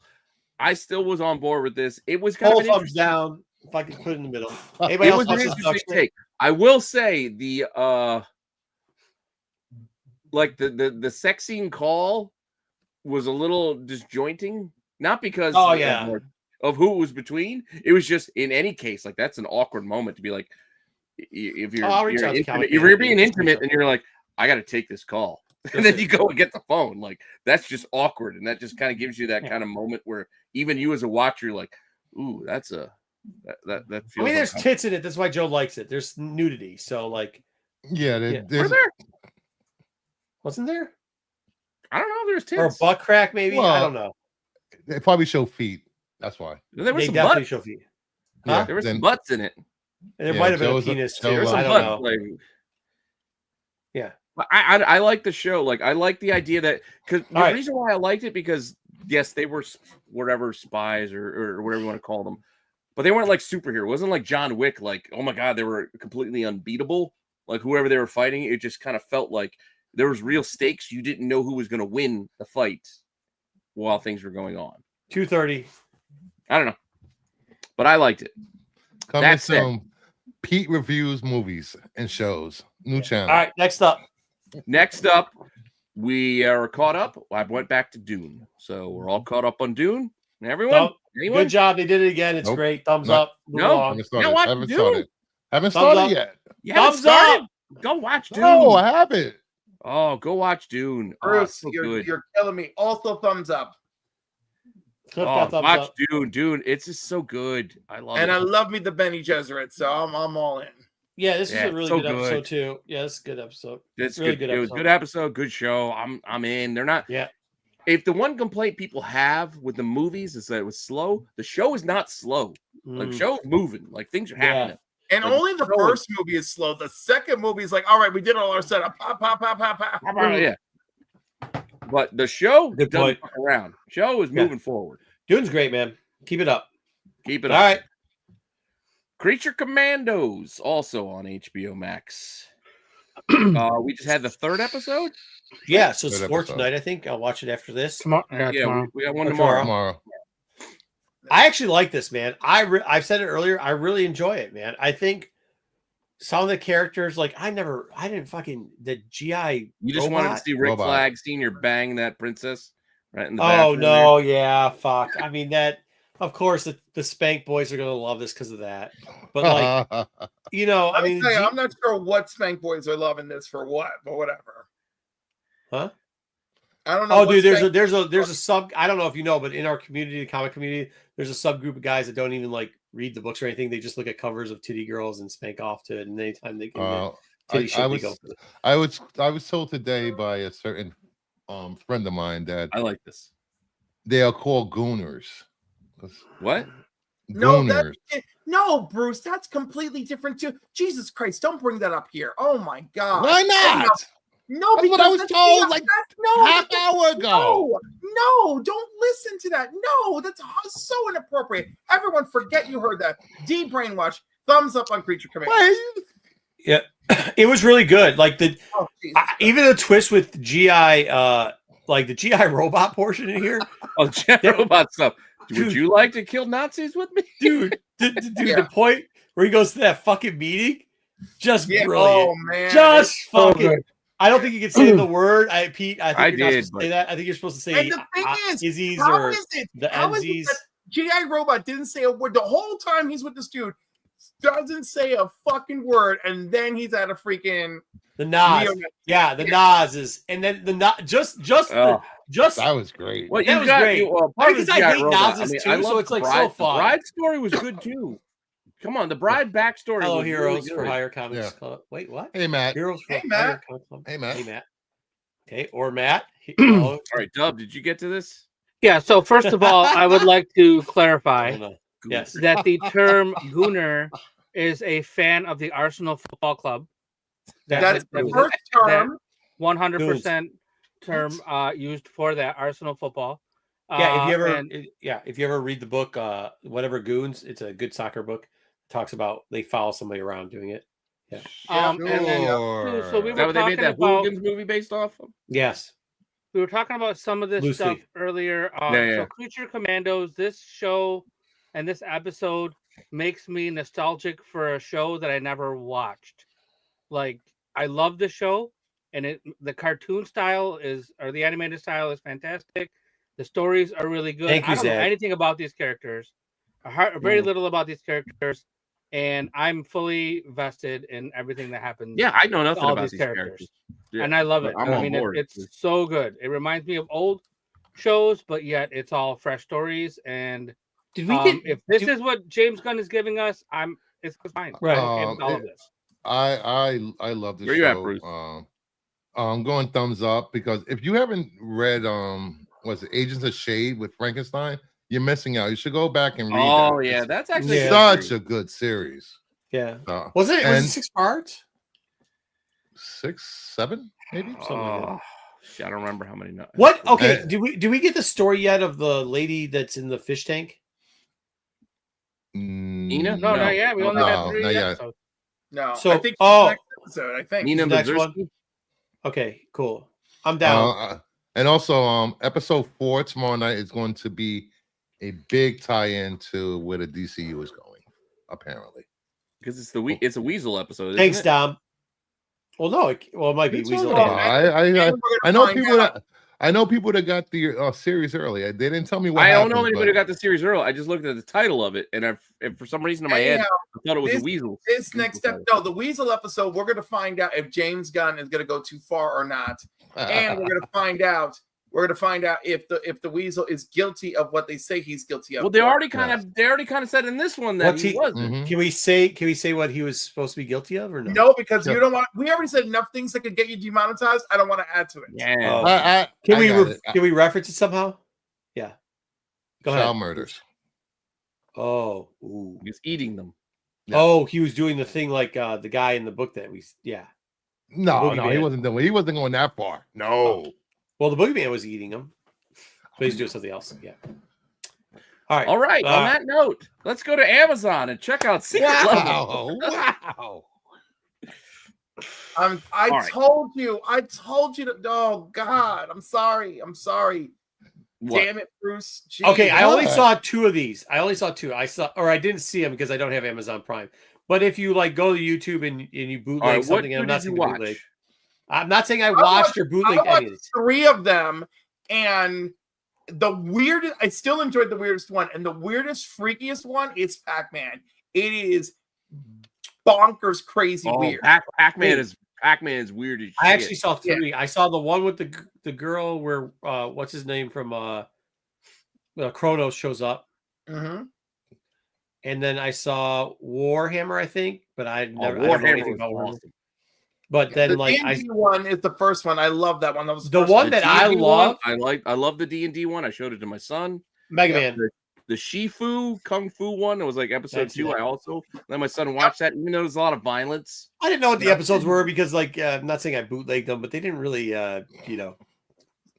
just saying. So, Pete, your son, I've heard him being rereferenced to as Sticks. Yeah, he's 12. Sticks is not his son. No.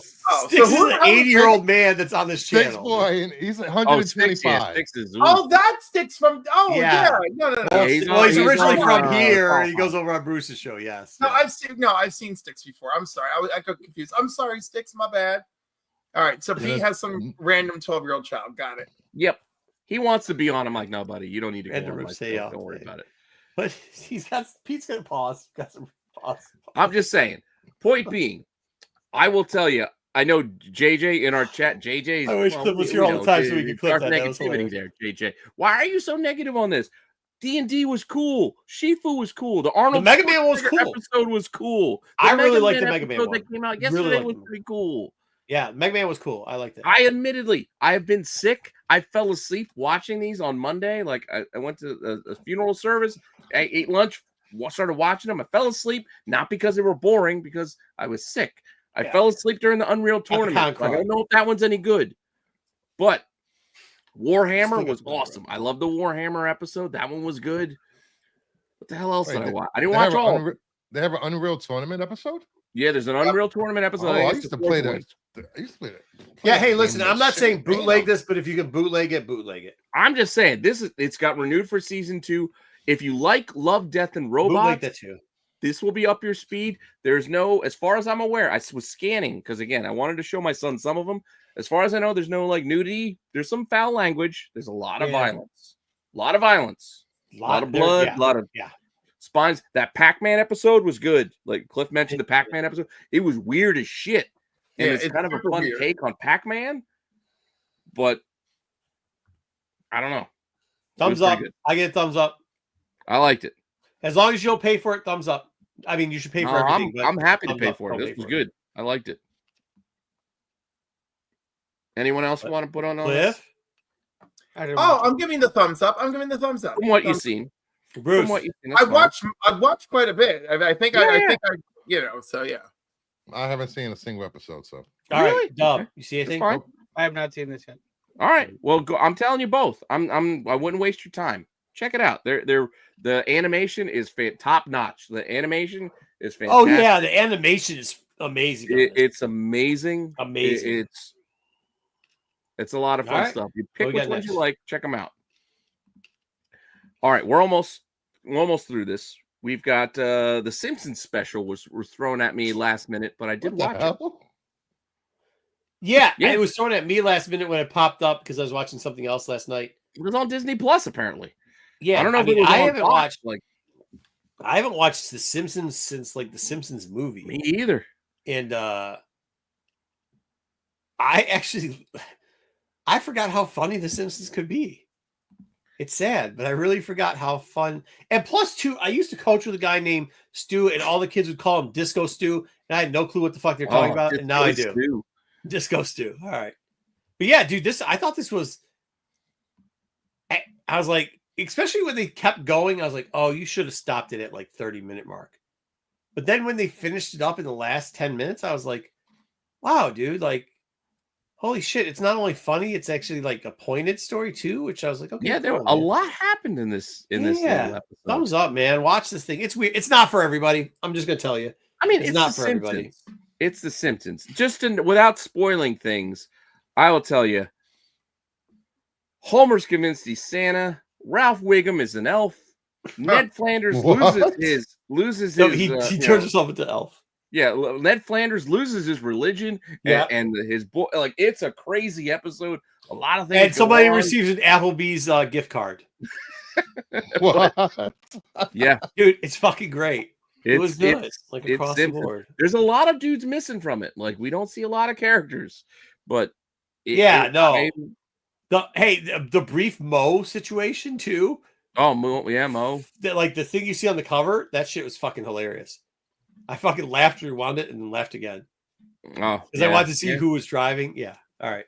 Anyways, all right, go ahead. Anybody else see it? Nope. Take it. I wish I would have known about it before this morning. I would have watched it. It was like last minute, and I was like, I watched it like 2 hours. Yeah, we had time. 4 like, hours ago. Marco had put it in the chat, and I'm like, it's like 6:30. I'm like, all right, I got time. And my wife, we had Big Bang Theory, like the reruns on. You watching this? She's like, nah, I'm not watching. She's like, I'm gonna put something on, and it's like it's Christmas. So I was like, you want to call my son out, and call them out, and we all watched it together. So nice. We watched the Simpsons special. All right, what else we got? I wanted to watch this. Dub mentioned this. Yeah, I just didn't have time to do it. And the only one I think who watched you motherfuckers made me watch this horse shit. What the hell is this? I said we should watch it, but you guys weren't like. I didn't get time. That's why I said early on. Dub put this in the chat. He said, "You guys have to watch it. We're going to review it." That's not what I said. Went to watch it. Nope, not what he said at all. Here's 100% not. You need to get some reading comprehension going. Here's the thing. Did you put it under the watch list? No, I put it. Hey, maybe we should watch this. You put it in the chat. Your wife said it's great. We should watch this. So my wife hasn't watched it either. God damn it. So I'm the only asshole that watched it. The funniest thing was I turned it on and I know the one guy that's in this. So I was like, okay, the big-headed dude. The dude with the big head. The one of the announcers is the dude from the NFL Network. Which I was, if you were in a certain chat that only we were in, you saw me drinking and doing shots with this guy earlier. When you went to the draft, because I went to the draft. I was hanging out with this dude. He's got Marco huge head. Hanging out with his the head NFL doesn't Network look crew. His head doesn't look as big on in real life or on the TV in real life. He's got an enormous head. Enormous head. But this show may have been the dumbest shit I've ever seen in my entire. Almost that cake cutting thing. Is the cake real or is the cake fake? Pretty fucking stupid. This might have taken the cake. Let me give you the premise. They've got hamsters, and they run hamsters through a hamster like little scale thing, and then they daredevil like a double dare. They do like a double dare thing. Human version size. The human version of it. And the human has to do the same thing the hamsters do. And you got to beat the hamster. And you can tell that they fucking don't do the thing at the same time. And the people are faking it. And they just, because they need to have two teams compete at the end. So they just have them both get, spoiler alert, both get through the front part. I don't know who the fuck's going to watch this. This is fucking horrible. Really? The real hamsters. It makes it sound just god awful. Yeah. I've got to imagine. Yeah, but Marco has that gift. He can make anything sound awful. He can make it sound awful. I got to imagine. I didn't watch it though. I can imagine it being entertaining in the sense that I just kind of want to see who wins. Yeah, The only part that I'll give it is at the end. At least they compete against each other, and like there is. Okay, so you're laughing now. Well, no, this is why. No, I can't say why because it's very. You're smiling. It's because what I said in my head was very demeaning to people, so I'm not going to say it out loud. But like that they got beat by. If you're like half this panel, especially me, and you've got like a little loving going on, you're not winning these challenges. You're going to lose because the last thing is to try to take your fat ass and squish it through a small hole. And then squish it back. My fat ass. I think I could take a hamster in the ball. No, it's not a hamster. It's the teams against each other. So one team was school teachers. Imagine how good shape they could be in, and the other were 20. It's like 50-year-old school teachers against 20-year-old nurses. That's not fair. Right. Point taken. So just do that. Why'd you watch this again? I fucking Dub suggested it. I kind of wanted to check it out. It is rated G, but everybody can watch it. I figured again. All right, what again? It looked ridiculous. It made sense for us to watch it. That's all. Yeah, I didn't have. I get that. It did. I had no clue what this was. It was not good. I think we need to get back to Joe versus Pro. Back to it again next week if Dub and I can take a look at it before next week. Or I think we should go to Joe versus Pro. Back to watch that retro look at. No, to be fair, next Wednesday is Christmas. We're not having a Christmas show. We're probably not doing Christmas. We might have something recorded, but we're not going to do a live Christmas show. All right, what's next? Last bit. Movies that went to streaming that could be worth a second look. I did not watch this piece of shit. Here we go. This is the first one's yours, and I'm leaving you to talk about it because I got to go take a leak. Yeah, okay. The Dead Don't Die. This showed up, I think, on Netflix this week. I never watched it originally. While me and my wife were watching it, she said, how much could this low budget ass film cost?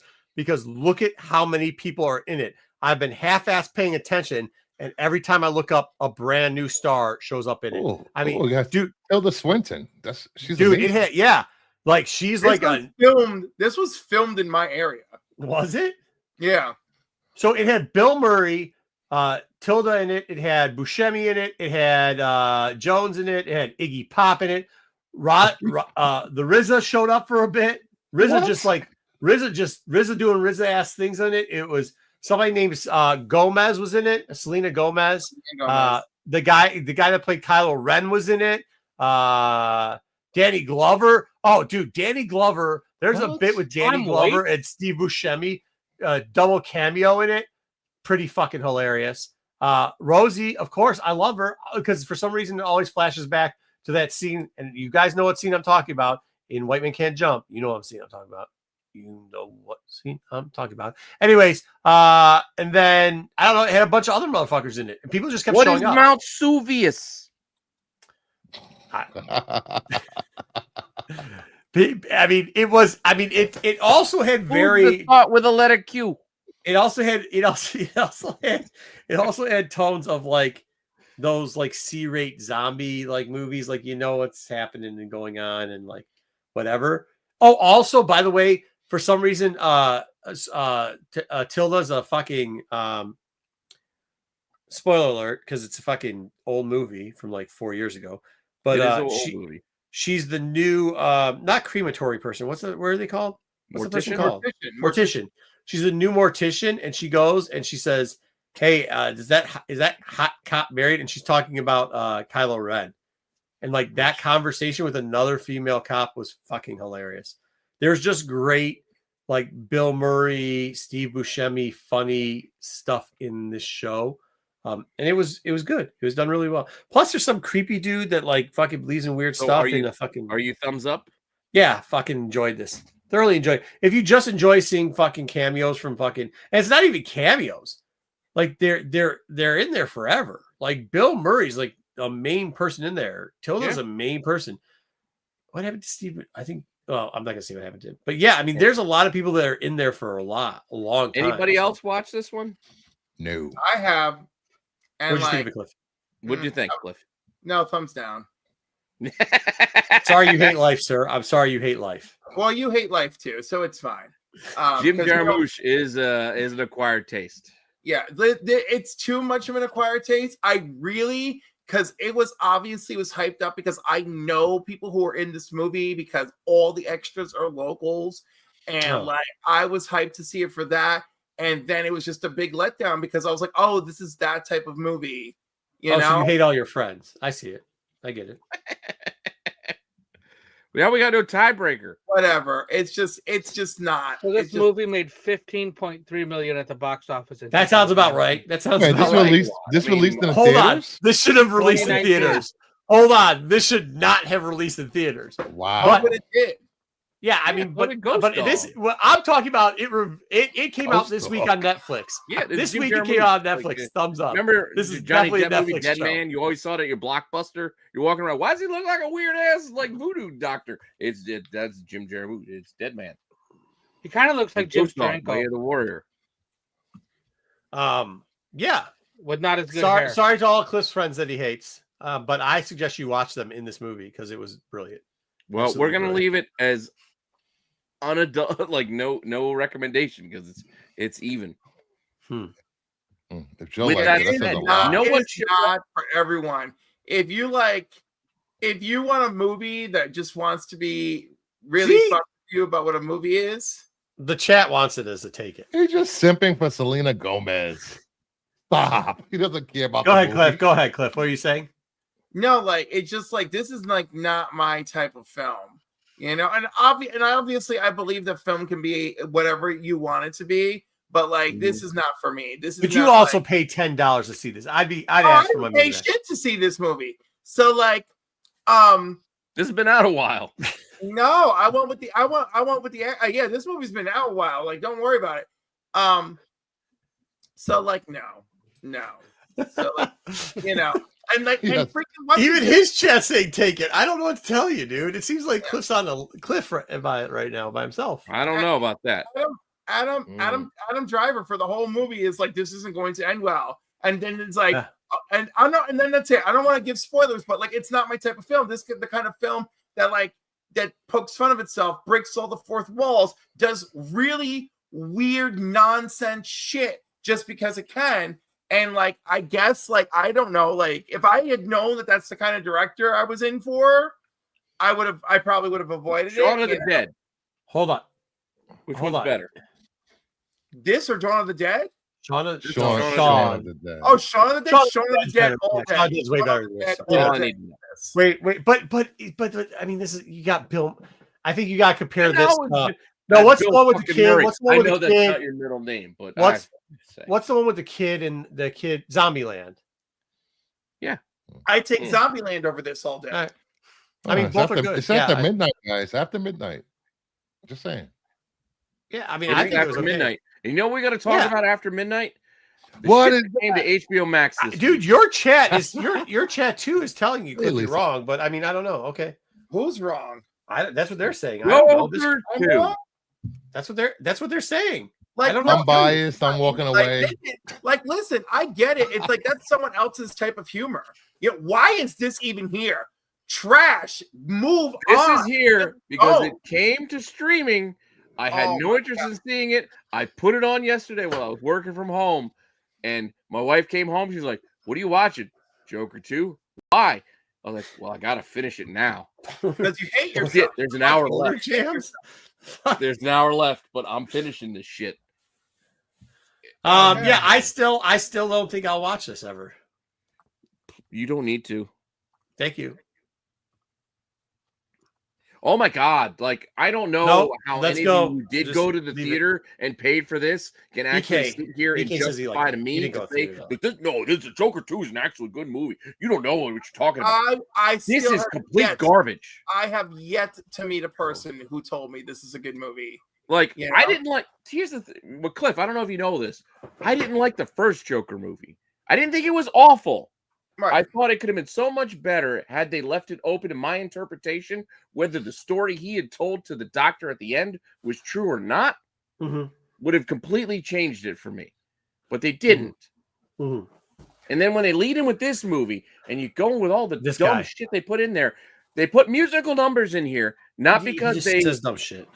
because they told the story like Chicago, like they put musical numbers in that story. They just put musical numbers in because they could put musical numbers in. Well, no, I originally thought that the musical numbers were like a sign of their insanity, right? And yeah, that's a stretch. No, that's not really much of a stretch. And like, yeah, again, I work in the mental health field, so like, no, not meaning a stretch, meaning that, but it's not. But what I mean is, what they're even with that and them singing the songs together, it still wasn't progressing the story. Like the moment of their connection already happened, and then they sung a song together. Like 248, Pete. Just 248. We got to trash this and go. It's already 248. I have zero compassion for this movie. Thumbs down. 248. This movie was, oh my God, this was not good. JJ asked me why I was watching it. I said I had to do it.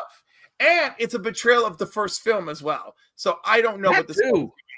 Well, that's again, I don't want to call back to the first film. The first film, it still is not my Joker. But it doesn't matter, even for what the subject matter is. It's a betrayal of the first film, right? So, like, I'm trying to respect the first film, and I can't. This movie disrespects. Yeah, this doesn't do it. We do have a thumbnail. So, Marco, do you want to do what you were watching, or you want to just go? No, we're getting. Wait, end this. We got to get into the. We got to get. Hold on. We got to get to the thumbnail. Boner jams. Hey, Boner jams. Super chat. Yeah, super chat from Boner Jams. So we had to take a timeout for a second.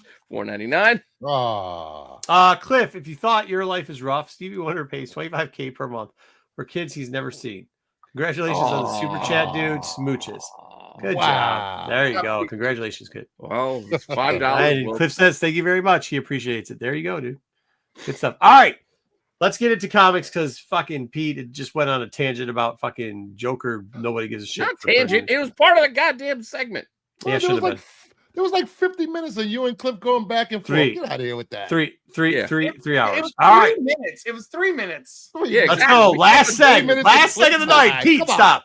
I'm gonna put it in there if you don't got it. Last segment. We got to get it out of here, dude. Well, you want to run the intro? Go find run the intro. I don't know what we're doing. Just do the comic thing. Do under.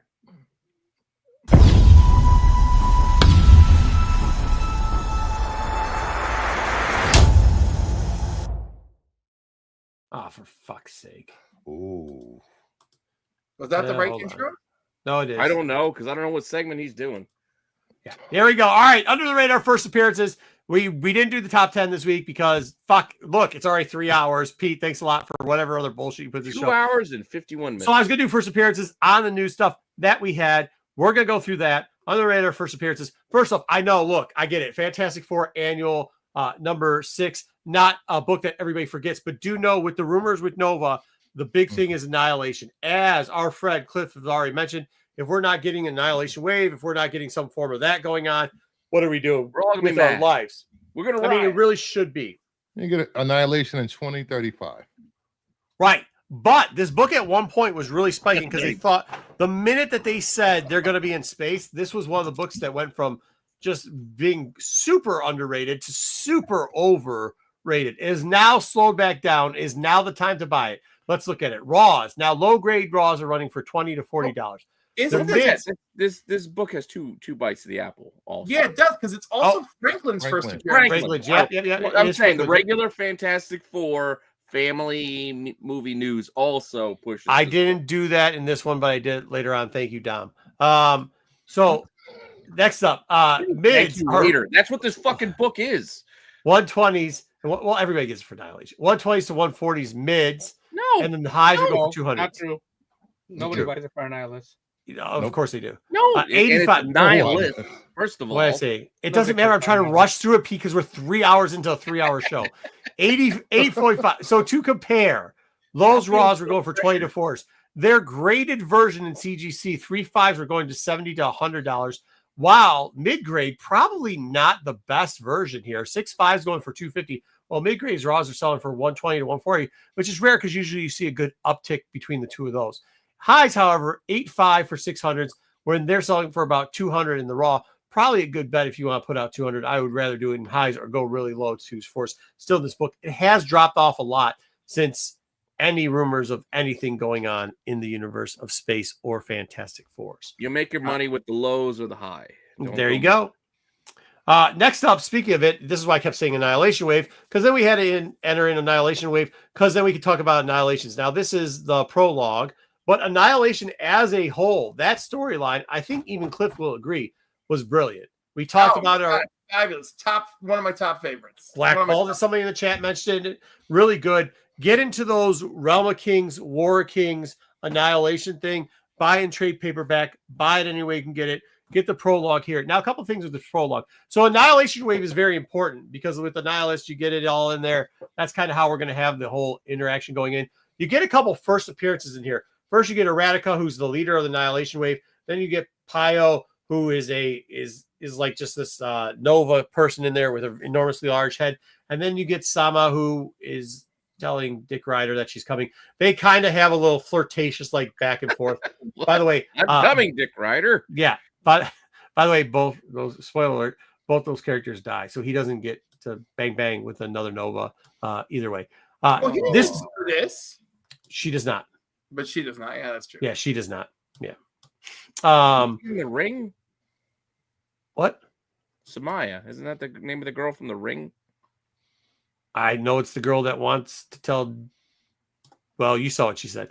All right, Annihilation Prologue number 1. Raw is going for $2 to $5. So if you see these in dollar bins, maybe interesting little pickup there. You just see how video games are making shit hit. You never know. Second of all, there is, believe it or not, this is the one that's the killer. There's a Del Auto sketch variant for this. Something that a lot of people pass over a lot.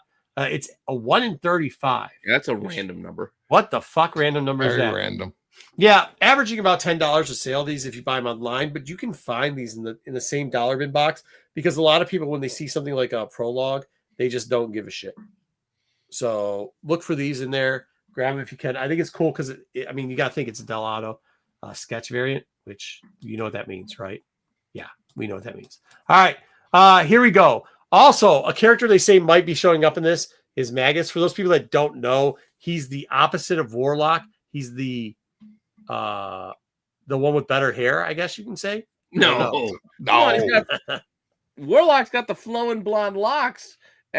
Magus got the big white fro. Yeah, but Magus is flying through fucking space with the fro. The shit never gets out of place. So fuck you. Better hair. All right. Also, Universal Church of Truth. For the people that don't understand what that is, it's just a bunch of cult followers that praise Magus. So whatever. Raws of this book, still, I thought this was super low for being the other side of him, right? If you're him, what would your other part be? I don't know, but it'd be Magnus. Her? Yeah, but it's not. Well, there is a her. I know there's a her. I know there's a her, but that's not Magus. It's not. That's not the opposite of it. So Raw is under $10 in low grade. Different opposite. Mid grades Raw is $20 to $40. High, there's a very high sale for this, 78.75. Kind of a very interesting version. It's not just the future; it's the opposite of BK. 9.2 for comparison sells for $149.99. Remember when he had the little top knot there in Infinity? Was it Infinity War or Infinity Crusade? They slick his hair back. He gets the Warlock hair later on in life, and they also give him the armbands and the spandex. So a 7.5 sold for $70 or $34.43. Your choice. Well, what did it sell for? I don't know. It's sold for. You could either buy a 7.5 for $70 or $34.43. I'll take $34. Thank you. Those are the last two sales, and they were within like fucking a week of each other. Nice. What's the world coming? I'll take the one for half the price. Oh, sure. Yes. Why is Korvac here? And because because when you link up the whole like way of putting it in, one of the theories is that the human machine Korvac has a lot to do with that. If they don't go Annihilation Road, they might go the Saga. So if they do that, we just have to mention this. Plus, even if you don't mention it, it's still a under the radar first appearance. As you saw Cliff's reaction, this should be a book that you do own. Also in here, by the way, not just his first appearance, but his minion's first appearance too. Quite like Takar, because he can kill you, even though he can't die. We got the lizard guy named Tuju. We got Groot, the manslayer, who's like this little Hornswoggle. No, and then we got Doug.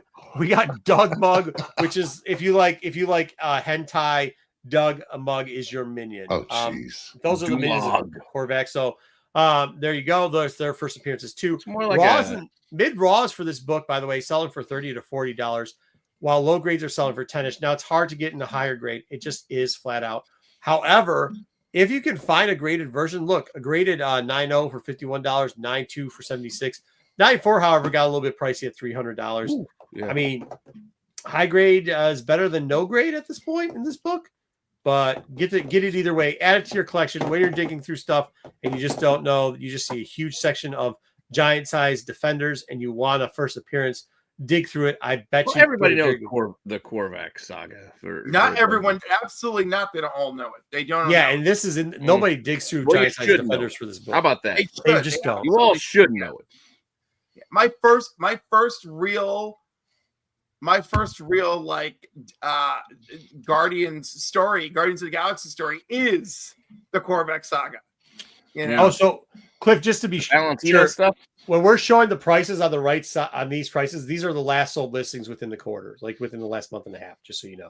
So these books actually sold. Let me tell you, that $76 one, that mofo beat me. He beat me. I was bidding on that one. There you go. There you go.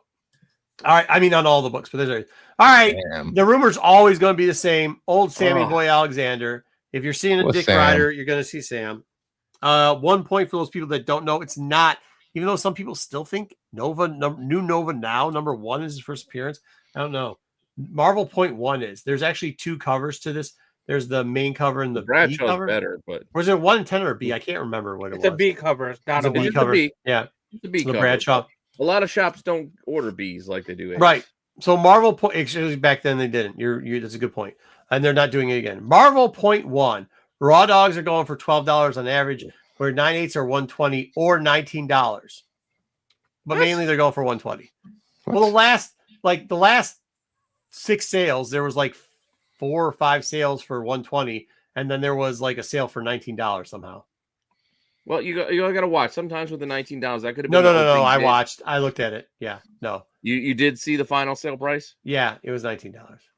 Okay, because sometimes will be the opening bid, but if they accept a best offer, they actually didn't even put that it was mislabeled. So here we go. But whatever, it is what it is. The B cover, the Bradshaw, as they say, Raw's 25 averaging. Here's a very interesting thing. The 9.8s, though, remember we said for the cover A, it's $120. The 9.8s, the high on it's $90. The low is about $62, which I don't know. I would buy this book in a 9.8 over the A cover for that price. Just would. Anyways, next up, slow down. We just wanted to put the fucking no. Yes, you did. As people like just Cliff wanted to put the goddamn Dark Hawks. No, because I could have put Dark Hawk 1 up. That's not what I'm doing. Allens or whatever the fuck. As Cliff, who actually has comic knowledge, unlike you heathens, he has read these stories. During the War of Kings, we actually get an understanding from a greater in-depth and made the character Dark Hawk more deep and gave us a better understanding because a character named Talion showed up. And when Talon showed up, he brought with him the Fraternity of Raptors, which, by the way, if you street level guy who found a gem in an alley and was fighting street criminals, that's kind of what go ahead. He did swap bodies with an alien, as we found out later in the series. You know? Absolutely. So there was a deeper meaning, and yes, that deeper meaning is heavily explored here in War of Kings. But go ahead. And there's pod people in this too at one point. But yeah, it also brings out the fraternity Raptors. Yes, 100%. Who have a big part in this, and you get to see them in space. Turns out that in the galaxy, they are a very interesting, intricate, and like very old fraternity who has been around for a while and has a lot to do with whenever there's I'm just busting your balls. Actually, I know. Because I say them all the time. I've never brought up their book. I decided to bring up their book here. So War King's Dark Hawk #1. Sorry for tongue twisters. Raw is very interesting. This is another one where like you'll get 3 $2 sales. You'll get like $11 sale. You'll get like a 3 $8 sales. A couple $10 sales. It's all over the place. I wouldn't pay much more than $2 for the book, but do as you will. Hold out, issue. just grab it for cheap. You'll find it. Just be Grab it patient. for cheap. And then you got the fraternity. I think it's very important. As Cliff said, they are important, and it does tell a better storyline there. Really good. All right, now we had Clayface news, and as much as you guys poo-poo it, we're going to talk about Clayface. But we're not going to give you the 7 Clayfaces, including the female Clayface, like we normally do at DC. We're just going to give you the 2 most likely Clayfaces to be the Clayfaces in which they talk about, because Clayface is like 15 different Clayfaces. We actually even had the Golden Clayface at one time, and I decided to just take Golden Clayface. By the way, 40 if you're nasty, not 41, out of the books. So there you go. Yep, Dick 40. Yeah. Oh wait, they don't call it Dick; they call it Tech. Dick. Either way, Tech 40. Here we go. So Basil is the current mainstream universe. Basil it is. Basil's exposition. Once again, Basil it is. Basil is the new mainstream universe. Spices. Clayface from 2011 to present. He came out of that wonderful 52 run that both Cliff was raving about with Bruce earlier on. That's the same one from Detective 40, by the way. Yeah, but it's a new version of the the new 52 version. It's the new version of the one from 40. I mean, the problem with 40 is like, what am I going to give you a book that hasn't sold for fucking 20 years? Fuck out of here. All right. So this is him, the new version of him. Fair, you're not actually going to find Batman New 52 #1. Here we go. Not as expensive as it's been, but not terribly cheap either. Raw is going from $14 to $20, 9/8 120 to 40.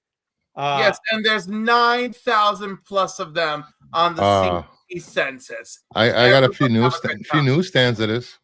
Cliff, don't you dare talk about books I'm trying to fucking sell like that again, please. Thank you. Oh, okay. Anyways, super rare book. No one has ever seen this book. Oh my God. Just kidding. He's absolutely right. There's not 9,000. There's about 10,000 of these books on the census.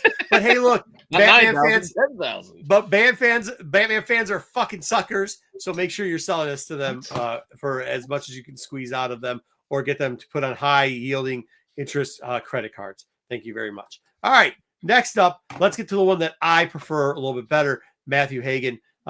Just because I do love this cover, Detective Comics 298, which I would say is also a better cover. You just really like seeing Batman hug Clayface's dick. Yes, right. Get some Johnson right in his fucking chin. All right, Dub. This is the time where we talk about how we know this is a first appearance. How do we know it's a first appearance? All right, here we go. I think that's him on the cover, even though Batman's hugging him. And just take a penis to the face. His name is on there. Twice. His name is on there twice. Oh, wow. It is. He's right. He's only got one leg, though. He's only got one leg. That's his penis, Pete. That's okay. Then he's got no legs and one legs. Yeah, but it's Clayface. He can change his body parts around, so it's okay. That's why Batman's smiling. All right. So anyways, Raws are going for 175 to 300.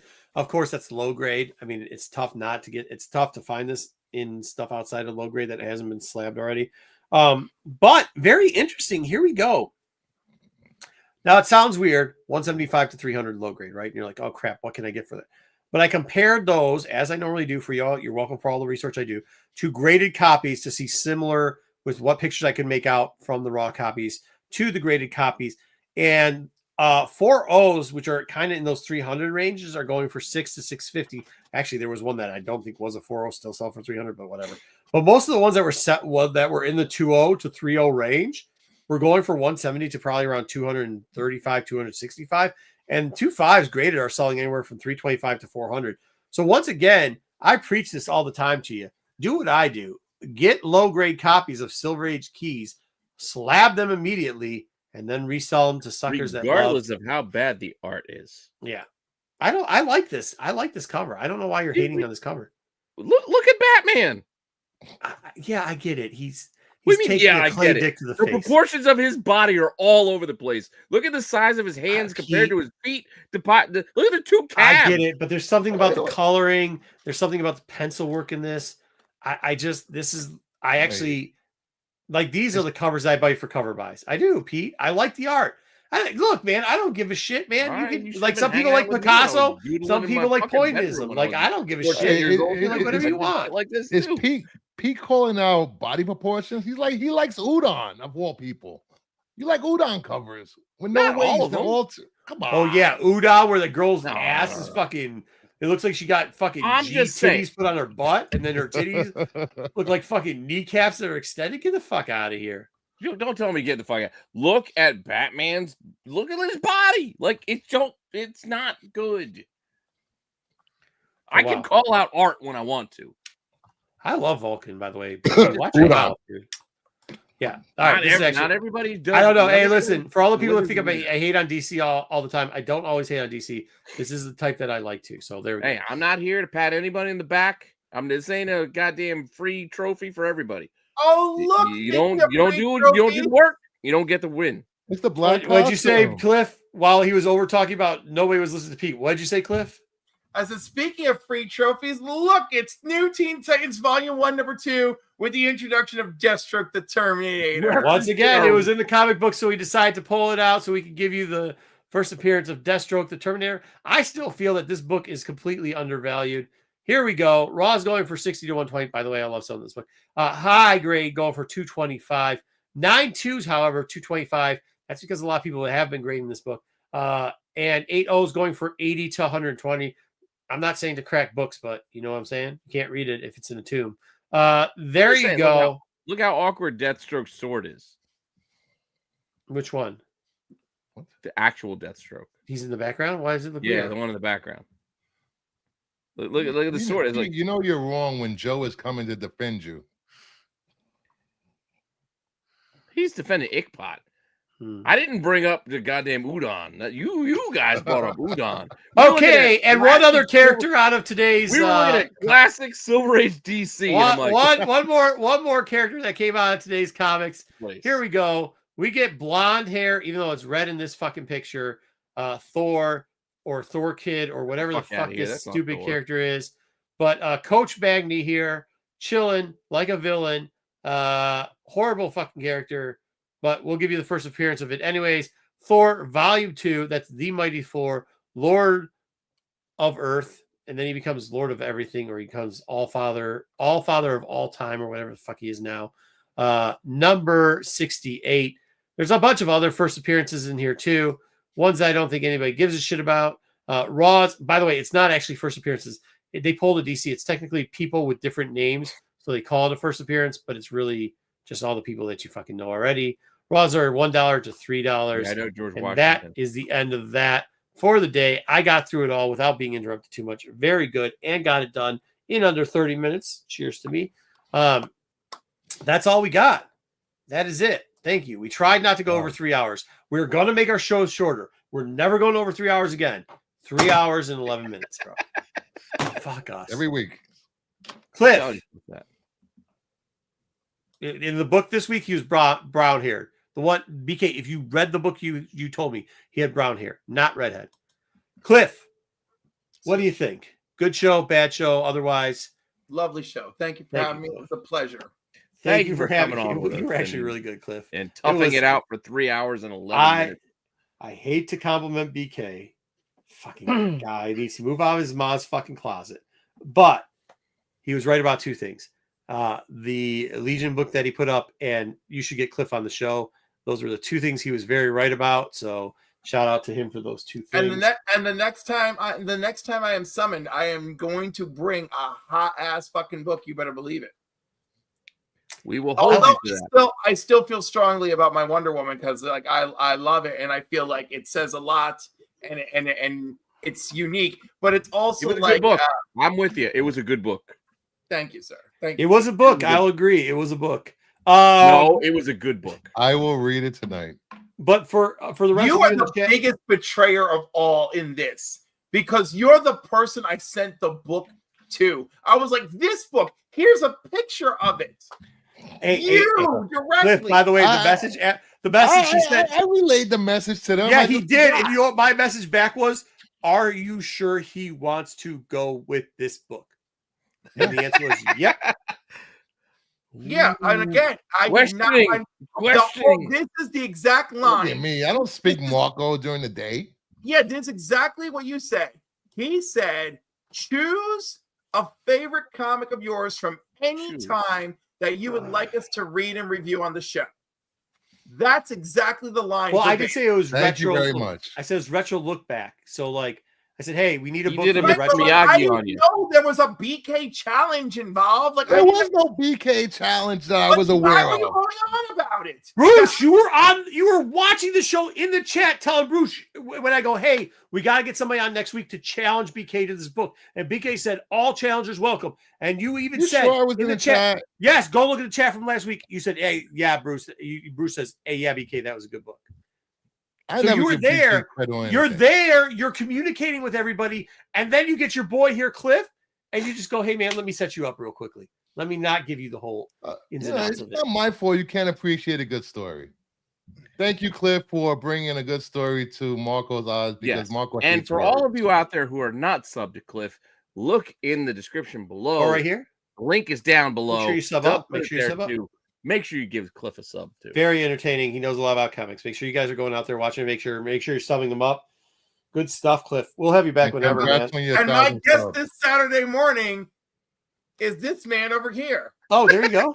And bitch, your homework is read motherfucking Wonder Woman 170. You have additional homework. 170, comic of the week, Bussy Buster. I got my Bussy Buster. Wait, hold on. Ready to go. Slow down. We got to explain these things. What's going on Saturday morning? What do you do? Saturday morning is Comics and Coffee with Cliff at 10 a.m. Eastern Standard Time. That's a lot of energy in the morning. That's good, though. It is a lot of energy in the morning, and we're going to get right to it. And so my guests are required to discuss a comic of the week, which is something that came out, well, at least within the last 2 weeks, right? Okay. Then we get into a Bussy Buster. A Bussy Buster has to be a comic that blew your boy pussy out, right? Yeah. So, for instance, the fuck is that? Boy pussy, your asshole. So, like whatever. Oh yeah, that's a good book. Right, there's an amazing book. So my acquisition of this was a Bussy Buster when I acquired. That would have been something to submit. Yeah, exactly, totally legit. So that's the Bussy Buster segment. Then we play Rate It or Hate It, and I'll bring up something like the cover price top 10 from 4 years ago or some shit like that.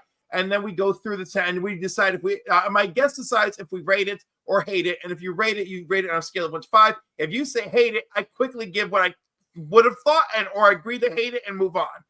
And then we sum it up with the 5-finger shuffle. Yes, that is dirty. And that's 5 comics that you brought. Is that when you steal something? No, it's when you. So it's 5. Oh. This is some people need 10 fingers. Or when you do this. 10 finger. Okay, now I get a 10 finger. Okay, thank you. It's self-pleasure and it's very British. So your mother been telling you stories about me again. No. My mother's a saint. Come on, it's Braveheart line. Don't call him Big Renner for nothing. Oh, I like that's right. That's a movie I avoid, but I'll look into it. So what? The fuck, that's a great lie.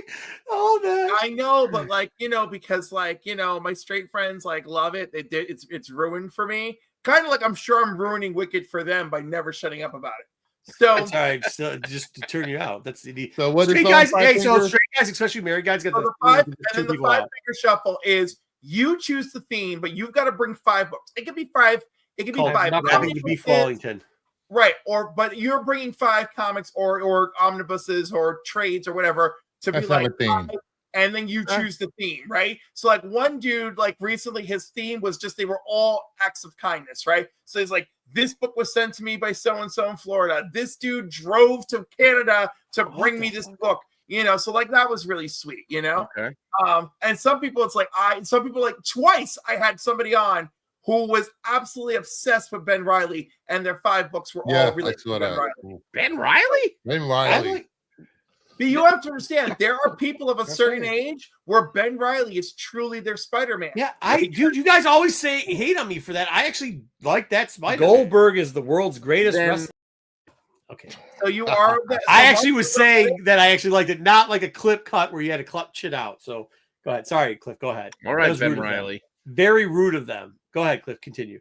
Apparently, according to Lord of Brooklyn, I got to be here for Cliff versus Dom.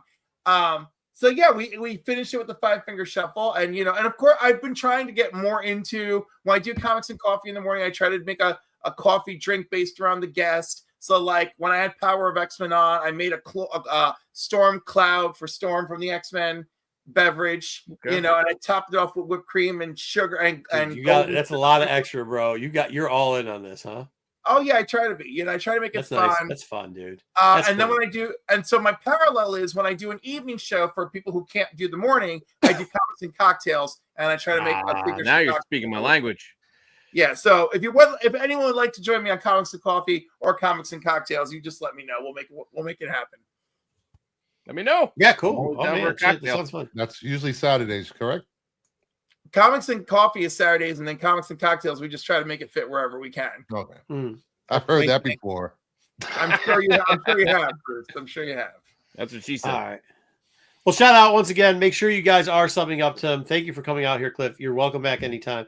Appreciate you. Pete, if you could do. Oh, wait. Dub, sorry. No, Dub, do the shit. Do the shit, and then Pete, get us out of here. Quick question, Pete. Is there dollar bin digging tomorrow? I have no idea if I'll have time. So we don't know if there's a dollar bin digging tomorrow, but we do know. I have ideas. I don't know if I'll have time to film it. Hot 10 list.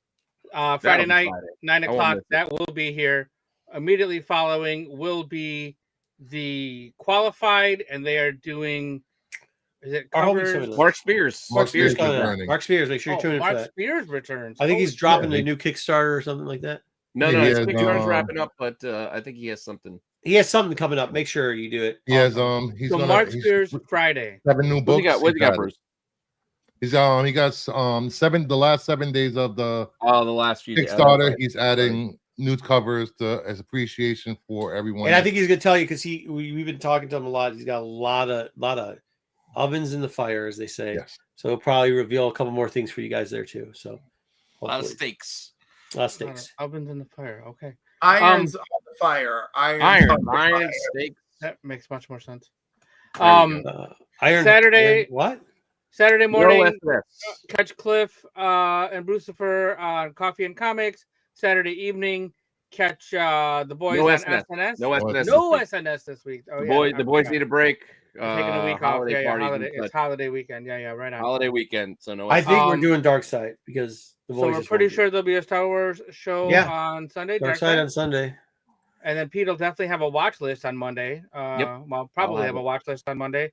And then we may or may not have something for you guys on We'll Wednesday try to get some content done Christmas for you guys Day. by Wednesday. Yeah. Maybe we'll do the first day. So enjoy spending time with your family. Yeah, but they don't because they're gonna hide in the shitter and they need something to watch. I think we're gonna do the CBSI top 10 thing, but we'll just do it. It'll be short. We'll just do one of those fuckers and throw it out there taped and rock and roll. Do we have time to do that? I don't know, bitch. What are you talking about? I don't know. And then the week shit out there, the volunteering, I got guaranteeing that we're gonna have something out for them. The people have to watch something on the shitter, and if they don't like their relatives, they got to act like they're fucking. It's Christmas. So the week after is New Year's Day. We're doing a show on New Year's Day, though, right? Maybe. Yeah, I fucking go to work drunk. Oh, you're not drunk right now. To be fair, I will say we have done 186 episodes of this show. Wow. I have missed a couple of them, but somebody here has not missed any of them. And even if I was asking him whether he was ready for the show or not, he was still here at least for a tiny bit of it. Yeah. Consecutive shows. I'm the consecutive king of the internet. I don't think he has missed one.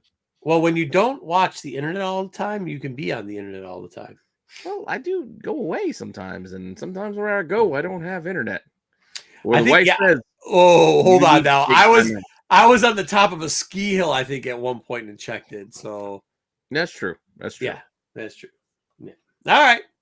Thanks everybody for hanging out for these 3+ hours. Thank you, Cliff, for being here. Thank you, Bruce, for being here. Thank you, Bruce, for hanging out. Also, don't forget about that too. Go if you were not already subbed to Kingdom of Nerds. Go sub to Kingdom of Nerds too. Thank you. His link is always down below. So we're most family of networks. All right, take us out, Pete. Dance off, bro. Me and you. Ha.